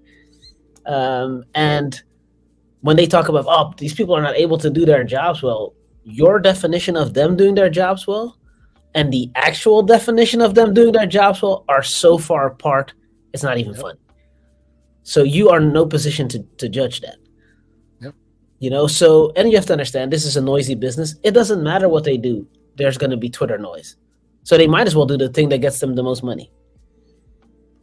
I'm not saying love it when my brother's here laying it flat. Oh boy. Yes, yeah, sir. It's not fun. And I just want to say, that's not to say that when somebody goes and puts 2-3 years into a game, puts their heart in it, comes into the office and is suddenly fired after making an award-winning game, that's cool. That's a totally separate story. Of course that's not cool. Of course that's not sustainable. Of course that's how you lose people in this industry. Of course. But just for clarity, that is not the metric that's being used by the people to decide whether success, if talented people are happy. Yep. How about you, Aaron? What are your thoughts? So 7%. Sorry. 7%. You got to go. Listen, I already think they made the. Obviously, they don't want to cut anybody, but obviously they have all the numbers. So I can only go with what they already cut. The biggest question in the room, of course, is the one regarding Tango Gameworks, and that will be a mystery that I hopefully can read about in a book in 10 years from now. But I can totally see how they look at the slates for all their studios. And again, I don't expect this to be the last shutdown beneath them this year. And that's not me saying that I know anything. I'm just not expecting that to be the least of that, unfortunately. But I do think they look at each studio slates. And you got to imagine, talk about Roundhouse Studios for 1 second. The old Human Head controversy. Like these guys were up in 2021 talking about, they're working on a comic book IP. And that was a thing that one should be expecting to see more of the years after. We still haven't seen anything. Most people don't know that Human Head became Roundhouse, right? And Human Head, by the way, is the original IP owners of Prey, the original version of Prey. It came out, the Native version. American game, early 2000s. They took that IP, gave it to someone else, turned them to from Human Head Studios to Roundhouse to avoid some financial and some kind of controversy. And ever since they've been yes. Go ahead. Bethesda bought the whole asset, all the assets, the company name and so forth, and they already had an agreement to keep supporting the game. They just launched, so it was a lot of kerfuffle around that. But then when they turned out to be like, oh, we are the Roundhouse Studios team, like this, all the same people, all the same, talent, whatever. But it's basically, long story short, it was like we changed our name so that we don't have to go we don't have to go further in this financial risky situation, right? They probably would have gotten sued, whatever. So they basically closed up the company, changed the name of the company, and then started the company up again. Exactly the same company. I wish you could see this. There's a group of foxes that has been shitting on my yard here, and last night, welcome to Sweden. I know I don't have any fences, so there are 2 wolves that I met during the night a couple of days back. But I'm just whatever. Sorry, I was. And he's playing Alan Wake 2 while all the foxes are in the front of his house. The foxes are fine, but what I'm saying is, Roundhouse Studios, for some reason they haven't showed anything yet, and Alpha Dog, of course. So it feels like Alpha Dog and Roundhouse has always been a little bit of support studios. I know Roundhouse worked a little bit on Redfall as well, and then you got Arcane. Like it's frustrating to see. 2017 Prey, and then Redfall. It sucks. I do think that the cuts they made obviously were the ones they chose. Like, this is where we need to cut. I do think they will continue to cut more. What I want to say regarding Spencer and weighing, like, should we be this the people's champ, if you so will, like the fans' favorites? Of course, he has gained a lot of momentum over these years, and I don't think Xbox, which is not the same Xbox today as it were back then in 2013. Absolutely, yes. I don't think Xbox can leave that. I think that the corporate Xbox under Steve Ballmer, and even if they did a lot of great things under Peter Moore as well, that corporate look they had, that out of touch look they had, I think one of the smartest things they did was to put Spencer out there to be this gamer exec, and I don't think they actually, even today, can lose that. I don't think they can afford to go silent, and because they don't have anything to show that can compare to others that can still like South Strelnick. It's their only. It's the only consumer-facing thing. So I don't think they can afford it. I am not in the camp of believing that Xbox and the Microsoft gaming division right now is better off without that going forward. Unfortunately, I think they will lose the last line of defense, if one may say so. That's just my thoughts on it.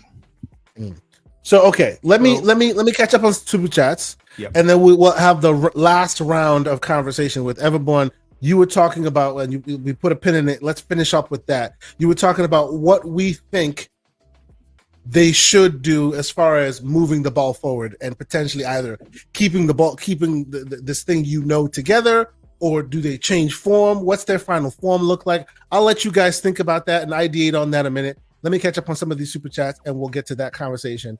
Of course, the great slow-mo backslap with the slander. Taco Bell. He says, "You kiddo Taco Bell." Now that's inside baseball for those who know. Yes. Should we explain that, or just explain it? I'm like, you can go ahead. You can go ahead and do that if you want to. Go ahead. Okay, so some people call Matt Booty has a nickname for the Chihuahua, and so that's the Taco Bell reference. I've heard you kiddo Taco Bell Booty. I've heard. I call him Peaches, and I thought Peaches was being slanderous. I hear loose booty. I've heard a lot of. This ain't jail, bro. Wow. Bro. Yeah. Okay, let's move on. We got JD a fun Gamer. community. Oh yeah, yes we are. JD Gamer is here, and he is prolific in his tweets, in his super chats. We are going to start this from the top, and assume all of these are $5 super chats, so that we just keep it moving quickly. JD Gamer starts off with, I would argue that not that this is Xbox's entire problem, but a very large part of it is perception. Even if we talk about growth, Xbox has grown businesses, and that includes Xbox can grow a multitude of ways. And one of those ways is through M&A. Yet many in the community try to separate classic Xbox from their acquisitions, and that's simply not how it's done in business. Now, that still doesn't free Xbox from Damn. Nothing does not free Xbox. Nothing frees Xbox from its responsibility to achieve its goals, in that they have a long way to go, or at least it seems that way, and that's the problem. That's a problem. So, what has Xbox accomplished in 10 years? Went from 4 studios to 29, now publishes the highest number of AAA games for all platform holders, and the most money. What has Xbox not done in the last 10 years? Given clear messaging to its fan base, increased its console market share, consistently delivering quality games. Sir, I need to have you on the show because you are spending, bro. You're spending. What are we doing? There's another one. Oh, and there's another one. To finish it out, he says, so what if it's about games and games are the problem? The answer, we know they should have the IPs, games, and so what does it look like in 18 months? So that's the cynical part of me, though. Yeah. Like, they're trying to bleed out the industry in one perspective. I can totally see that, and how we look at these conversations in 10 years from now. It could be a devastating move, these acquisitions and the acquisitions and the cut downs, down the line.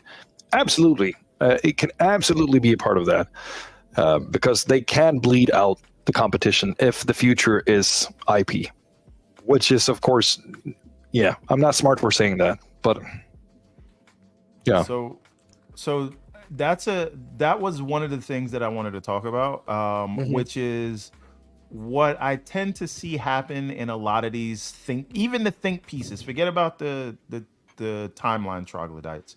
Even these think pieces from these journalists and some so-called journalists. We look at these moments in time as though they are. Yes, they are. They inform the future, but they are not the way things will always be. So right now, Xbox is cutting studios, and we don't understand because we have limited information, and they've been cagey on metrics, so we don't know what to look for. Because this is terrible, and because they're cutting studios, and we don't understand why. I don't think it's responsible to say Xbox is doomed or or they're going to leave the gaming industry, because that doesn't really make sense. Because if you step back and look at, these are now the owners of Call of Duty as well as Minecraft and Fallout, which is a huge thing now. I'm sure Elder Scrolls will be huge. I'm sure the next Gears is going to make a big splash. And if they did decide to go multi-platform, they have like, if they went multi-platform, their reach would be like nothing we've ever seen, like way more. Because imagine this if is not ABK Sega's multi-platform. Yes, this is not that. It's a very different thing. And so Yeah. I don't know that we can like, speculate in fear about what is going to happen with the console. Fine. But as a business, there are certain integrations that they have to do. But this idea that they may go away or it's all bad for them that's not reality. And I feel like because we're in a down moment, people will look at this and paint this moment, use this moment to paint the entire business. And I don't know how responsible or fruitful that is. Mr. John Wolf, $2 super chat. He says, Matt, don't know the name of your studio booty. Oh Lord. Did you hear that? Did you see that? He definitely Like didn't name he the let studios let properly people that he was go, closing down. and he didn't know their names properly. Well, I would argue argue maybe that's why they that got might be the closed. problem. He knew the names of the ones he kept open. Damn. They closed the wrong studio. Yeah. So Yes. Get your point off, man. Finish your point. Yeah. right. So that's that part of it. Now, what I wanted to ask is, where do we go from here? Yes. Right. And so we know when you acquire a business of this, well, maybe we don't know, but you acquire a business of this size, even the size of Bethesda, there's a lengthy and very expensive integration period. And it is messy, and a lot of things suck, and a lot of things may not happen in the way that we like as consumers. But we're very tuned. We pay attention to this stuff a lot, so it hurts us more than the casual public. But my question is what we're seeing now growing pains of a lengthy, drawn out, expensive integration thing, or is the house poisoned? Is the house burning, and get out now while you still can? I'm a super short answer. The answer is yes. This is super frustrating to see. I wish they stopped acquisitions after the initial ones under the Xbox Game Studios umbrella, and then we could have judged their performance with handling their own studios after a couple of years, 4 to 5 years. This move right now, if I were to step 10 steps back, I would say that I would judge Microsoft performance with these studios in 5 to maybe 6, 7 years from now, because I can't, this is in the long run. Yeah. To your point, Aaron, the studios that are all sort of teed up to launch now. So right now it's Ninja Theory. Later on, it's going to be Obsidian, even though we did get grounded for them, but Obsidian with Avowed. And then coming on the heels of that, we're going to see Clockwork Revolution and South of Midnight and Fable's game and or Playground's game, Fable. So those are studios that were acquired in 2018, 2019, and we're not getting games from them until now, until 2024, 2025, 2026. Those were just small individual studios that I would say are fully integrated now.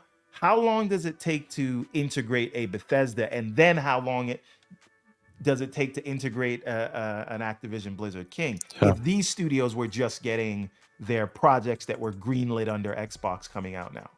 Well, King, they do their own thing though. Just separates King. Sure. I would say, yeah. They're big, huge. They're big, huge difference. And I go back to, first of all, everyone who told you the production pipeline was going to get corrected and what year it would happen. I think I was pretty sure it's this guy, and I think we're right on the timeline that I calculated. So, but kind of like what Aaron says, like one of the key differences is that integration. I mean, there's different swim lanes of that integration, right? There's cultural, there's business processes, yada, yada, yada. The one key thing that I keyed on when I ran those calculations was people who needed to flush their production pipeline of things that they already had, right? So we had Deathloop needing to move over. We had, we had Starfield had to leverage the level of effort to point that at PlayStation, and then that had to be re-racked and stacked, right? So today, right now, primarily as far as its core, right, there's nothing that needs to change or alter with the Call of Duty production pipeline, right? They don't need to flush it. They don't need to get out what they were working on so that they can repivot and refocus on a new vector for the most part. Now, I'd say that isolated from, quite frankly, what I think was some degree of foolishness in promising that Call of Duty was now going to go to other platforms, which as I've pointed out numerous times, making that promise before you had yet talked to an engineer who's hands on keyboard and could actually tell you what is the level of effort, right, that's going to take, that's a problem. But right now, Call of Duty has to go to 2 other platforms. It's got to go to the cloud, and it's got to go to Nintendo, and that requires additional level of effort, additional engineers. If you want to continue clicking it along at an annual release cadence, which I think they need to do, you're going to have to get more people, and you're going to have to do some optimizations along the production pipeline to make that happen. But by and large, you don't have to do the same thing that the other studios did, right? Which was get stuff that they were working on out of their production pipeline so that they could reset and start new within, right, the Xbox or the Microsoft release train. Real quick, more slander from the chat. We always appreciate that slander. $2 super chat. MJ Dark. Matt, I can't remember the last game I shipped booty. Woo. All right. Man. All right. Here we go. Yes. Same question to you, Marshy. How do they move forward? Internally, probably quite confidently, so what they're doing is, I've been in these studios where there's like an explosion of fan outcry, which when you are in the microcosm of Twitter seems massive. It seems like the world's ending. It seems like it's the only thing we're talking about. This is on the mind of the world, but it's really not. It's who we follow. It's what we're passionate about. It's the super vocal minority. It's also the algorithm that's algorithm. Right? Yeah. Because, hey, You over and over again. That's right. drama, like we talked about headlines, right? Yeah. Like realistic headlines don't sound good. No. Like major company makes necessary decision to safeguard future. Okay. That doesn't sound In other news, water wet. doesn't really have the same, it doesn't have it doesn't get the clicks. You always have to wonder, like, why is this journalist tweeting it out this way? They want traction, they want engagement, they want a platform, they want to use this moment to voice their opinion, etc. I think they're moving forward very confidently. I think they're moving forward in a way. I know. I'm sorry.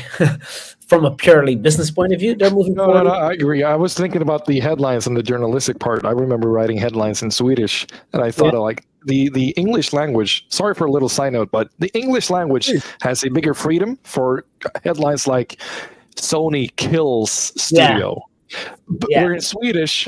The only wording we would use would translate to something crazy like Sony murders studios. So it doesn't work in Swedish, but yeah, my bad. Side note. It's weird because those headlines are powerful, but you can't. Yeah. Another side note. My bad. If Phil Spencer or any of these executives comes to take a picture with the studio, get your resume ready. Yeah. Every time.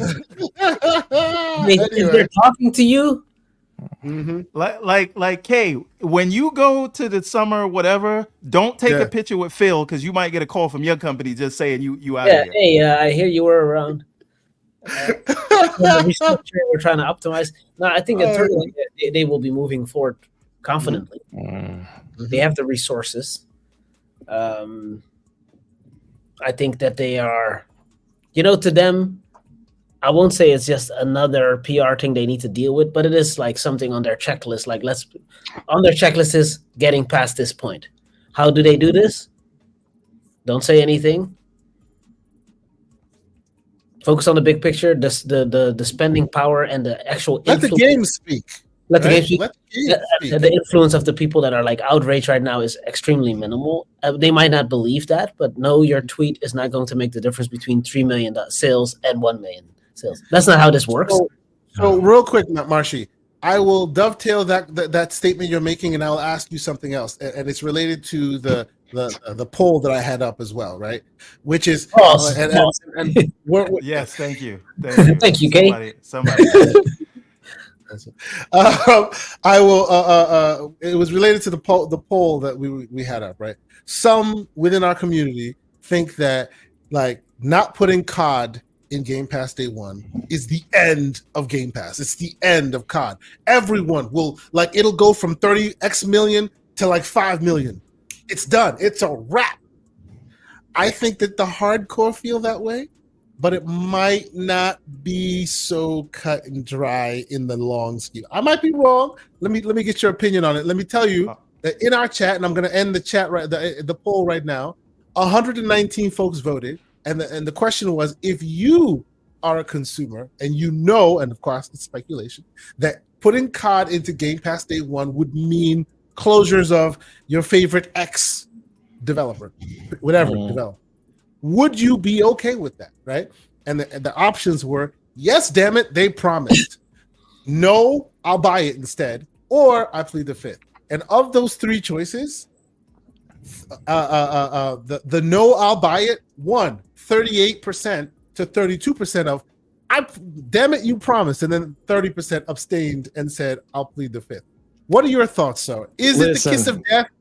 No, it has already been done. And that is also, unfortunately, because of the algorithm, a part that is missed a lot. But Sarabon was like, she said it right there when she was asked by Dina Bass, like, so does that include Call of Duty? They want Game Pass, yada, yada, yada. And she said, well, the whole slate.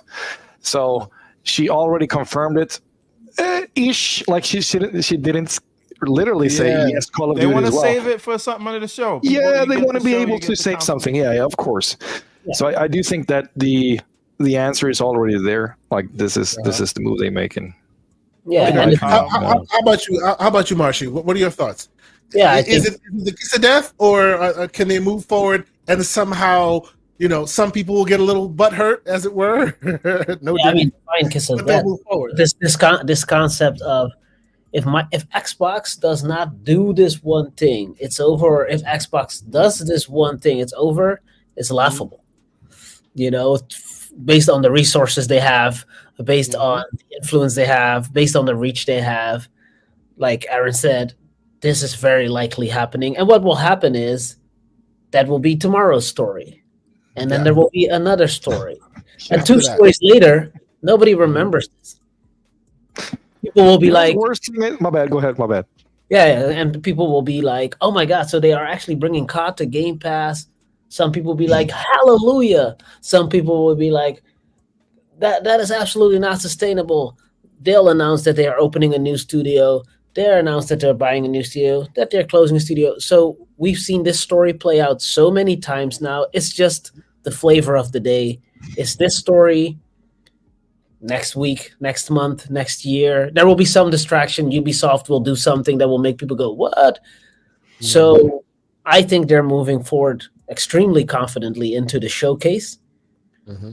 They will say something about this, something that was okayed by their marketing and PR experts, that Phil will say, hey guys, it's been quiet from my side, but that's been on purpose because I wanted to give space to blah, blah.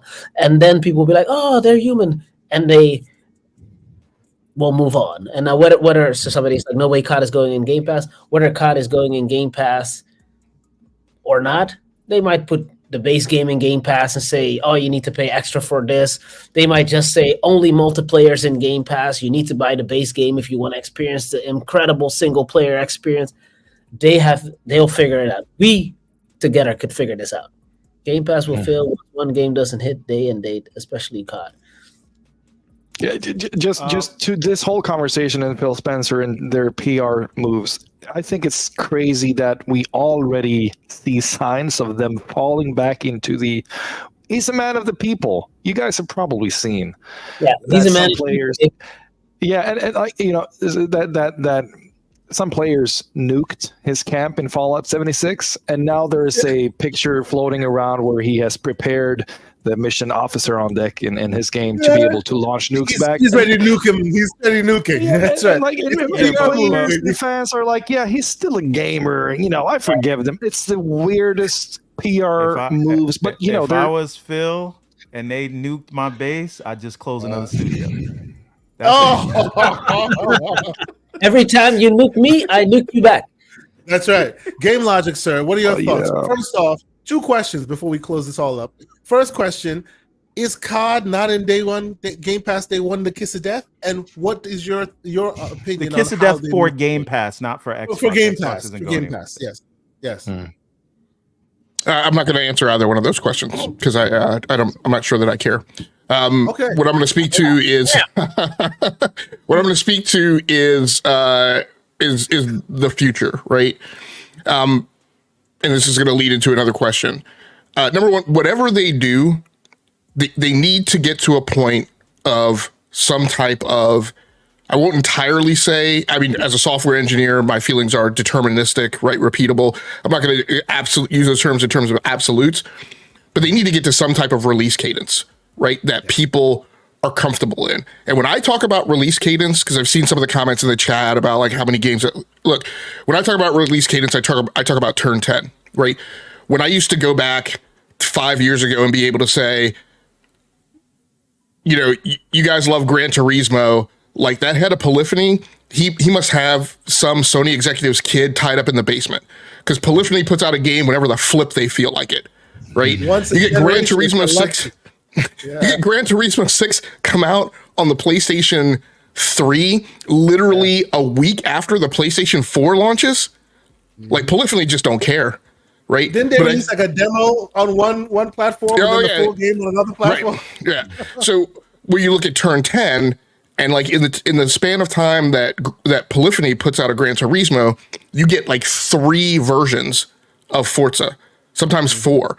That's the type of release cadence that I'm talking about, that I feel like you need, particularly when if your tentpole is going to continue to be a subscription service, right? That drives that need for reliability. Okay. In order to get there, I think what they need is what I've talked about before, is they need more governance, right? And they need more what in my mind seems to not necessarily be there, more milestone reviews, check-ins. You hear sound bites of this when I go back to I think it was the DICE Awards. I get the award shows mixed up because I watched all 5 of them. But I think it was, you go back to the DICE Awards and you see the Spider-Man team coming on stage and you hear references to, right, them having milestones and being allowed to slip schedule and not do their check-ins, right? That tells me that there's a governance system in place there. Then when you hear Phil doing the mea culpa from Redfall saying we need to revisit our internal processes and the things that got by them and a lack of awareness of where exactly that project was, that tells me that there's not a governance system there, right? And that needs to be put in place so that there's more of a thumbprint on where are things, do things need more time to cook, whatever. So whatever they do, that's what I feel like they need. And in short, what, in my opinion, Phil needs to do is he needs to deliver on the corrective actions that he talked about they were going to take last year. They're reviewing their internal processes, which goes back to what I talked about, governance, but also the improved marketing in terms of needing to be more straightforward in presenting to gamers the game that they were actually going to play when they had their controller in their hand versus something that they put on stage. And in my mind, when I look at Aaron Greenberg's tweets, look, I've laid back from saying like all this discussion of like who needs to go. If somebody needs to go, I don't necessarily feel that those people are Phil or Sarah Bond. I'll leave it at that. So I don't feel like the marketing messaging has necessarily improved from that note of what the improved processes need to be, and improved marketing messages need to be, based on the things that get put out. So I'm personally fine, because of the type of gamer I am, with this notion that, hey, we're going to double down on our AAA tentpole games, because that's what I fell in love with for Xbox. Look, before I got married, I bought nothing but American cars. And I don't need the CEO of Ford telling me why I need to go buy a Mustang. Right? I was fine making that decision on my own. you guys have talked about, we need games like that. I'm totally fine with that. And I've often said, I think that they're fine from a portfolio management perspective. Lean on third parties and lean on Game Pass as your indie AA play. Right? Yeah.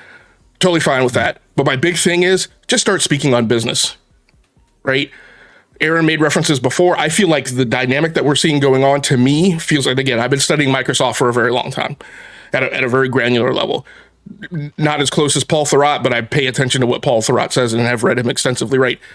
This feels to me like, in this crucible of time, 3 or 4 months, this feels to me like Steve Ballmer era Microsoft, much more so than it feels like the Microsoft, right, that we've seen or heard from under Nadella.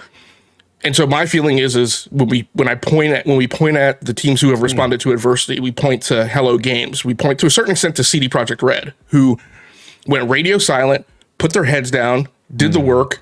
Marchie said something that was kind of leaned towards this. I'm like Intel has talked about this with their GPUs. They've said, hey, we're going to stop talking to gamers and we're just going to shut up, put your heads down, do the work. If you're going to speak, just speak the business. Because this whole thing that we've been talking about, Twitter, Xbox fandom on Twitter, those people are an incredibly small percentage of the consumer base. They are not the market. And one of my big concerns, is that the feedback that gets back to Phil often in his effort to instrument the market, that telemetry that he's getting, I think is bad. Right? So in my opinion, stop relying on it so much, stop talking so much, just talk to what the business needs to do so that people aren't surprised when you take business measures, and speak to a KPI that's consistent. Stop moving the football, because what that says to me is going back to those engineers who are unclear what constitutes success. I'm not clear what constitutes success for Xbox, and I'm a consumer. So stop moving the football, line all these things up, make the messaging consistent, and stop worrying about all this stuff on the outside and the periphery that really at the end of the day doesn't matter. Mr. Everborn Saga, I'll let you have that last take, and then I'll get the last super chats, and we out of here. Go first. Okay, so one thing when we talked about the Bobby K's and the Strauss Zelnicks and these guys, and them only like them not talking to gamers, they talk to finance people. They're on the Bloombergs and whatnot. You know who's never really on the Bloombergs unless they've acquired somebody? Phil. Right? Yeah, How true. often do you see Phil talk to these money people when it's not about an acquisition, or when he's trying to shape public sentiment on an acquisition, right? I can't. Well, but I would say that that's probably because up until recently, his words didn't move stock mountains. Now it does. Right? Before it would move gamer mountains. It would move kind of funny. Now he speaks, and his words move financial mountains. Right. Well, I guess what I was coming to was, you can't go on in those venues and talk with this vague language like that. They're going to want to know what your clear metrics are, whether you hit them, what they are. And I think if he is going to say, okay, those are the people we need to talk to now, they need to clearly define what their KPIs are, like Logic is saying. So in terms of your question about Game Pass, I just want to put a little piece of context in there. And there are several reasons why we can say Game Pass numbers have stalled. And a lot of that to me is 2022. But also, if this idea that the most Game Pass subscribers are on console, and the most people that know about this service are actually core gamers, they would care because they know about that promise, and that's why they're subscribed. So it's the most highly engaged gamer. And when that's not all 35 million though, right? But all 35 million are not really Game Pass subscribers, because that's like Xbox Live people, but sure. Yeah, that's so funny. No, that's not true. It has actually come out recently that the Xbox Live Gold members are not part of that 35 million. That has come out. I'm sorry, what? That number, that Xbox Live Gold, the people who were Xbox Live Gold, they did not lump that into Game Pass numbers. I'm going to need you to back that up with paperwork. So I will. I 100% will. I've heard that. Yes, but continue. So going forward, and I don't think people are going to like what I'm about to say. Oh, speak on it, sir. You here to be the villain? Go ahead. Let's start out. End it strong. And again, this is me coming from my recent heel turn to the console experience gamer. connecting the 4090 to the. Stop with I the will not stop. gaslighting. I will He not is stop. playing Sorry. on PC, ladies and gentlemen. It's called a PC. I am Yes, having a continue, console experience that happens to be run by a PC. Anyway, connected to the OLED. But what do you, I want to know what you guys think about this. What if here he goes. instead of playing both sides, they just said, "Look, this is the last console we're going to make, but we're going to continue the experience for our gamers." And so what if the way forward is you fully embrace PC, you get away from consoles. If people still want consoles, you release your content on PlayStation and Nintendo for the console people, but your sort of gamer first approach that fits most with PC. Your Game Pass thing, like right now, EA and Ubisoft have day and date services, and no one says their whole future is day and date, even though they have a tier that is day and date in their services. It's more expensive, so you can only on PC. Yeah. Right, only on PC. So what I'm saying is, if you can find a way for people to play their library through emulation or hypervisor, however you want to do it, pick your technology poison. But if I can play my library that I've invested in over the years, and you can emulate the Xbox user experience, and you can have your Surface division sell people devices that are made by Microsoft, but that's not the main thing. The point is everyone making a handheld or a gaming PC, has the option to. People have the option to run this gaming mode of Windows, and that's how you do it. And your games are everywhere, and you still have your store, but it's all PC based, and all your gamer centric stuff is would be more welcome than PC. And then a lot of the negative energy around Xbox is because people, whether they will tell you this or not, they want Xbox to be PlayStation. They want Xbox to be and beat PlayStation. If you take the Steam route, and again, you give people the user experience they want, or your core customers now, they can continue with their user experience, they can continue with their library, and you can get away from that comparison that is a lot of where the negative sentiment for the brand comes from. I think that they could grow exponentially in that way. And I know people don't want to hear that, but if they keep telling you don't have to buy a console, then why not get rid of it? Now he's starting to sound like me, but not using the word PC. Look at this. All right, what do you guys think? What do you guys think about what I just said? Yeah, they are targeting that specific market. It has been doing so for quite some time. I've been talking about their investments and sponsorship deals with DreamHack, the biggest LAN festivals in the world, at least in the West and so forth. So where they give everybody Game Pass and they do the main stage, deals and stuff like that. So they are very focused. And I know some people that work within the Nordic markets of marketing departments, and let's just say the middle-aged white guy is not the target demographic. Let me just throwing it out there. Like Neither they are the middle-aged black guy, but yeah. What I'm saying is they are super focused on something else, and of course, casual markets, and we have seen signs of that. The console gamer in 2024 is pretty old. Most of the younger generations. We call ourselves hashtag graybeard, sir. We call ourselves hashtag graybeard. It's fine. And the upcoming generations are on mobile or on PC. So, of course, that's a huge part of the market. That doesn't say that the console market is disappearing anytime soon, but it is an easy way for them to cater to a new market for their investors, because it has the numbers, the 2 billion gamers, yada yada yada. Absolutely. So that would be my answer to that. I just wanted to, before you guys continue to what Game Logic said, I do agree with you regarding if they have to shut up and just do the work instead of talking so much. 100% agree with Rare you. is What I actually a think good that I example see- of that, of shutting up Yeah, and doing but- the work, by the way.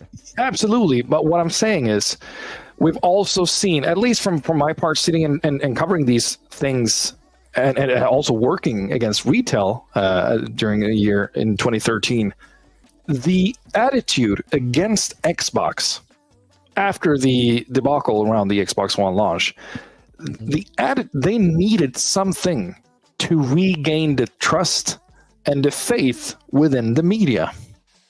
And without that work, they've done so extremely well, thanks to Spencer and their transparency. Absolutely, that has been a huge part of it. I'm not so sure if they can just drop it, but I do agree with you, though. But I do think that is my main point. Like, they needed to win over parts of the media, so at least we could have the media out there. I'm thinking of Microsoft, that at least sometimes, yeah, he's a good guy, but hey, where's the games? But yeah, they're trying though, So that PR spin they did got to go down in the books as one of the best generations PR spins yet, because I mean they're still struggling. But so far, they won a lot parts of the media as well. So I think that I'm colored by that. What I'm saying, I don't think they can afford to drop that just yet. But I agree with you. Yeah. And my last thing for the day, and I say this not to disagree with you, but just to also get this data point across. And I'm going to say it a little snarkily, but I don't really mean it that way. You know who doesn't talk? Amy Hood. Amy Hood's salary in 2019 was $20.3 million, 19.1 million of which were stock options. So her base salary is $1.2 million. We have in the media the use of the verbiage of the terminology that Satya saw ChatGPT and went, and the conversation he had with Amy Hood was, hey, I need you to take a look at this. This is why I want to invest in AI. We need to take a look and understand what the relationship is between CEOs and CFOs and their fiduciary responsibilities to the board, and the instances where, like, the CFO doesn't just roll over and show her belly and automatically do what a CEO tells her to do. Not when it breaks stride with that individual's responsibility to the board. And so the thing what's clear to me, and actually this gets back to a question I wanted to ask the panel, but I'll just throw it out there and we can talk about it some other time, is why is Phil still at Xbox? Because the question I would start to ask now is, Phil has a vision. He's clearly been like hitting the Tiffany drums and starting the walk up and the rolling thunder for over the last decade to get to his vision. What's clear right now is Phil is not executing on his vision. Yes. Right. And so, and what I will say is, it almost seems like the vision has been taken away from him. What I will say is, Amy Hood don't give a fuck. Right. Like, Amy Hood, like, people are asking her for money for projects. Hey, we want investment in AI over here. We want AI investment over there, whatever, right? The bill is coming due. I don't know that they have, that team, the GLT, has the latitude that they've had over the last decade. That appears to me to not be the case. Amy Hood's part minority owner in a Major League Soccer team. Like, she don't care. Right? So I don't know that she needs. I don't know that she needs this. I'm gonna wrap up. So my point is that I don't think that team has the latitude that they have. I think they're under pressure and they've got other things that they have to answer to. I think people are tired to a certain extent of the accountability margin and stuff like that. So in a world where that team doesn't have wide latitude to do whatever they want to do, right? Why is Phil still there? That's kind of a minor question, but if they're not executing on that vision and they're skating to, hey, big tentpole, big AAA, which again I'm fine with, right? Again, I go back to, what's the way forward? What is the Xbox identity?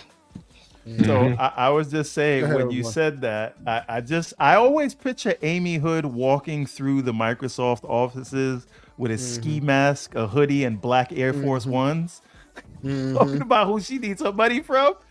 So real quick, let's catch us up with some of these super chats, because man, oh man. All right, we'll get to this. Let's get real quick.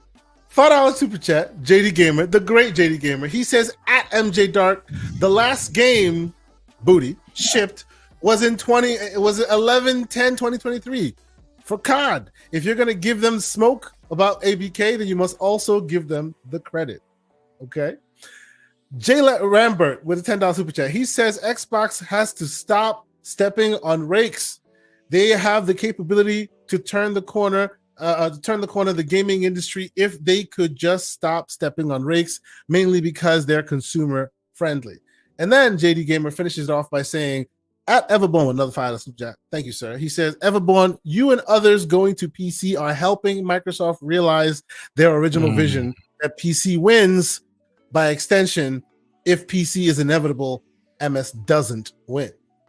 Now, no, doesn't MS win? So doesn't MS win? I'm sorry. If PC is the logical progression of this. Then Microsoft wins anyway. That's depends on if we're using their ecosystem in PC. They won't win if people go to PC and end up on Steam. Just by very nature of them being the ecosystem, them being the fundamental ground that everyone walks on, they have a certain a level of win there. But the reason why we were all laughing as much is great community member, Mr. Sycamore 7.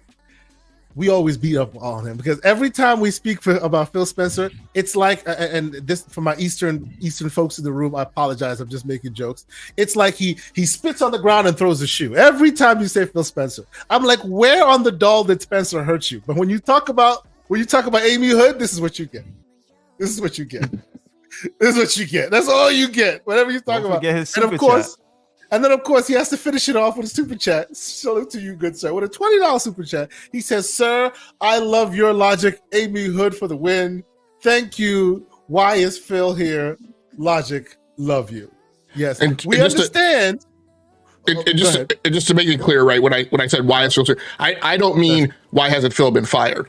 What I mean is if you're Phil Spencer and you're approaching the last 10 years of your career at most, probably less than that, probably 5, and you can't realize your vision because the bean counters and the financials and the shareholders have come in and asserted more control and said, no, there's limits to this. There's guardrails. You can't just do whatever. Like if you can't realize that vision, I've contended. If the makeup of your DNA is 51% creative and 49% business leader, then you leave, right? If you are more a creative, you go somewhere to a smaller company without those pressures, without the stockholders, without the shareholders, without a big time CFO, and you go somewhere to realize your vision, granted, maybe on a smaller scale, but you go somewhere to try and realize that. When you're in a world where you can't protect the people that you came out and publicly and said you were going to protect, then maybe I pack up my bag, I take my Microsoft stock, and I go home and I go somewhere else. And Sycamore 7 trying to really drive that point home. He says, "Give me my $20 back." I didn't say that. Fire him. All right. So the two things I would say to that is, and I don't know the answer to that question. But again, I do believe we should be asking the question, is there any world where these sucky decisions, when I mean sucky, I don't mean that they're bad. They're probably good for the business, but bad for us as fans. Is there a world where they're doing this to protect or get to that vision so that vision can be sustainable? What that means is, you're going to put COD in Game Pass this year. You're going to lose a lot of money. So you have to cut spending now in anticipation of that. Is there any world where that could be part of this decision? I would Nintendo or Capcom. There you go. And I would also say, Everborn Saga, you said that's the reason why PlayStation was increasing their prices to keep what do you call it, PC VR prices low, and then they said hold my beer, and they were completely wrong. They were increasing prices because y'all gonna pay. Had nothing to do with anticipation of any of that stuff. I just think it should be a part of the conversation that we have to ask these questions.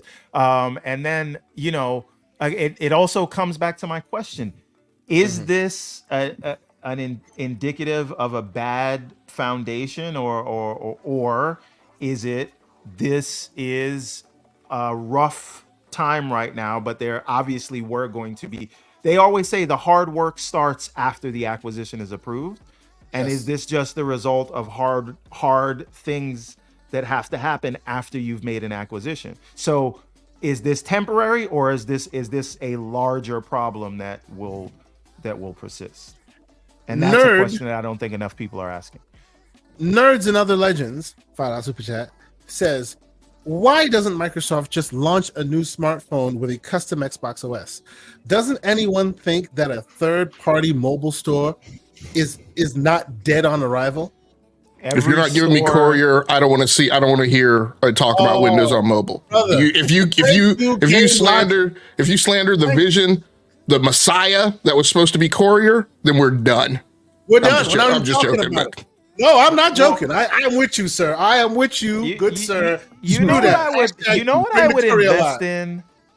And again, this is just me not learning my lesson after several failed products. But what if they actually put Windows on a phone with a proper? Okay, with that. On that note, we're done here. We're done here. Thank you very much. We're done here. Ladies and gentlemen, Aaron, you have been patient with us. You were here first before all these naysayers showed up, and you've rocked with us the whole show. Thank you so much for being here. We threw you into the deep end of the pool your first time out, but you were swimming with us. We appreciate you, sir. Tell the fine people where they can keep up with all your ongoings. I know you are prolific on Twitter. Let people get some more follows on you because you make great points, sir. Thank you for being here. I appreciate for being here. I love these conversations, and even though some points might fly over my head, I'm not sure what Infinite is on about, but he can clarify that later. But with that said, though, I really appreciate the conversation. Nice to meet you, Game Logic. Nice to meet you, Marchie, as well. And I'll happily be back anytime you want me to, because this time again works just fine.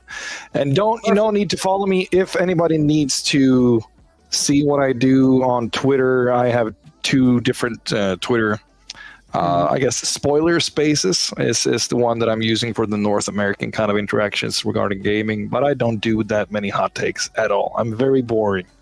So don't expect nothing big. But yeah, you can find me there if you want to. Appreciate it. Thank you so much for being here. Thank you. And of course, I will also speak for the great Paris Lilly, who was able to lend his voice and his vision to us as he does from time to time, and we appreciate you, sir. You are always welcome here, and we will let no one in the chat slander you for coming here and dropping your takes, sir. They will give banish to the shadow realm if you are disrespectful, ladies and gentlemen. But we appreciate you for being here, Paris. Thank you so much for being here. And Marcy, yes, sir, you don't have to agree with anyone on this panel, but you do have to be respectful. Yes, just be respectful, right? Marcy, sir, I always feel a little weird. Sir, I knew this boy since we were like 16 years old, man. My brother, and we are old men these days. Thank you, as usual, for being here, my brother. It's been a long time. We got to connect, homie. I'll be in Germany in August. I'm going to Europe next month. And then probably in August. In August, we got to connect, bro, because Gamescom is looking real. I would love to see you, brother. It's been a minute. Yeah, so I appreciate you being here. Where can people keep up with all of your screeds online? Because I know you usually his Twitter is filled with basketball takes, but the basketball addiction. Well, first of all, it's so amazing to see how far this podcast has come from the concept of the podcast, even to now. So many people like live. We got international guests. Always right now, 524 people still watching. That's crazy, man. I mean. That's amazing. Congrats on the success, Kay, Everborn, Aaron, Game Logic. Great to meet you. Really amazing points. I actually lived in Sweden, Aaron, in Stockholm. I would assume so, yeah. Södermalm was my neighborhood while I was out there. Nothing but hipsters. Very nice. The best place. It's very confusing. Very confusing. You don't know if people are homeless or rich. They dress the exact same, but that's the hipster style. So you're like, oh, sure, here's like 5 kroner. He's like, dude, I own the building. Like, oh, sorry. You can find me on Twitter at Marciano Lund. It's mainly basketball takes, but I never ever want to blast people, so I just read. I'm more like a lurker. Thanks for having me. I'll be there anytime. I'm in Vancouver right now, actually. It's a beautiful day. And thanks for having me, guys. This was nice. Some really good points. Let's see what happens next in this interesting industry. I appreciate you, sir. I appreciate you. Every time I call you on your way, man, I appreciate that. Appreciate your takes. It's always wonderful to have you on this show. And of course, last but certainly not least, Mr. Game Logic, sir, it is always a pleasure having you here. you lend some credibility to our show that we sometimes sorely need, because otherwise it's just slander. It's always just slander. Thank you for being here, sir. Tell the people where they can find you this week. You guys can catch up with me on the Enough to Keep Going Weekly Games podcast Sunday nights at 8:45 p.m.-ish Eastern Time. I also am a co-host on the Basement Radio Arcade podcast Wednesday nights at 9 p.m. Eastern Standard Time. Thank you, sir. We appreciate you being here. And I will let Sycamore get the last word with his super chat. And he says, wop, wop, wop. Logic, F him up. Thank you, sir. I'm telling you, and he said he went to sleep, but I'm telling you, one day I need to ask him, how did Phil Spencer hurt him? Because somebody needs to get that out of this man. Every time we say the words Phil Spencer, he got to go and throw a shoe. Damn. Hey, I want to say one thing as we go out.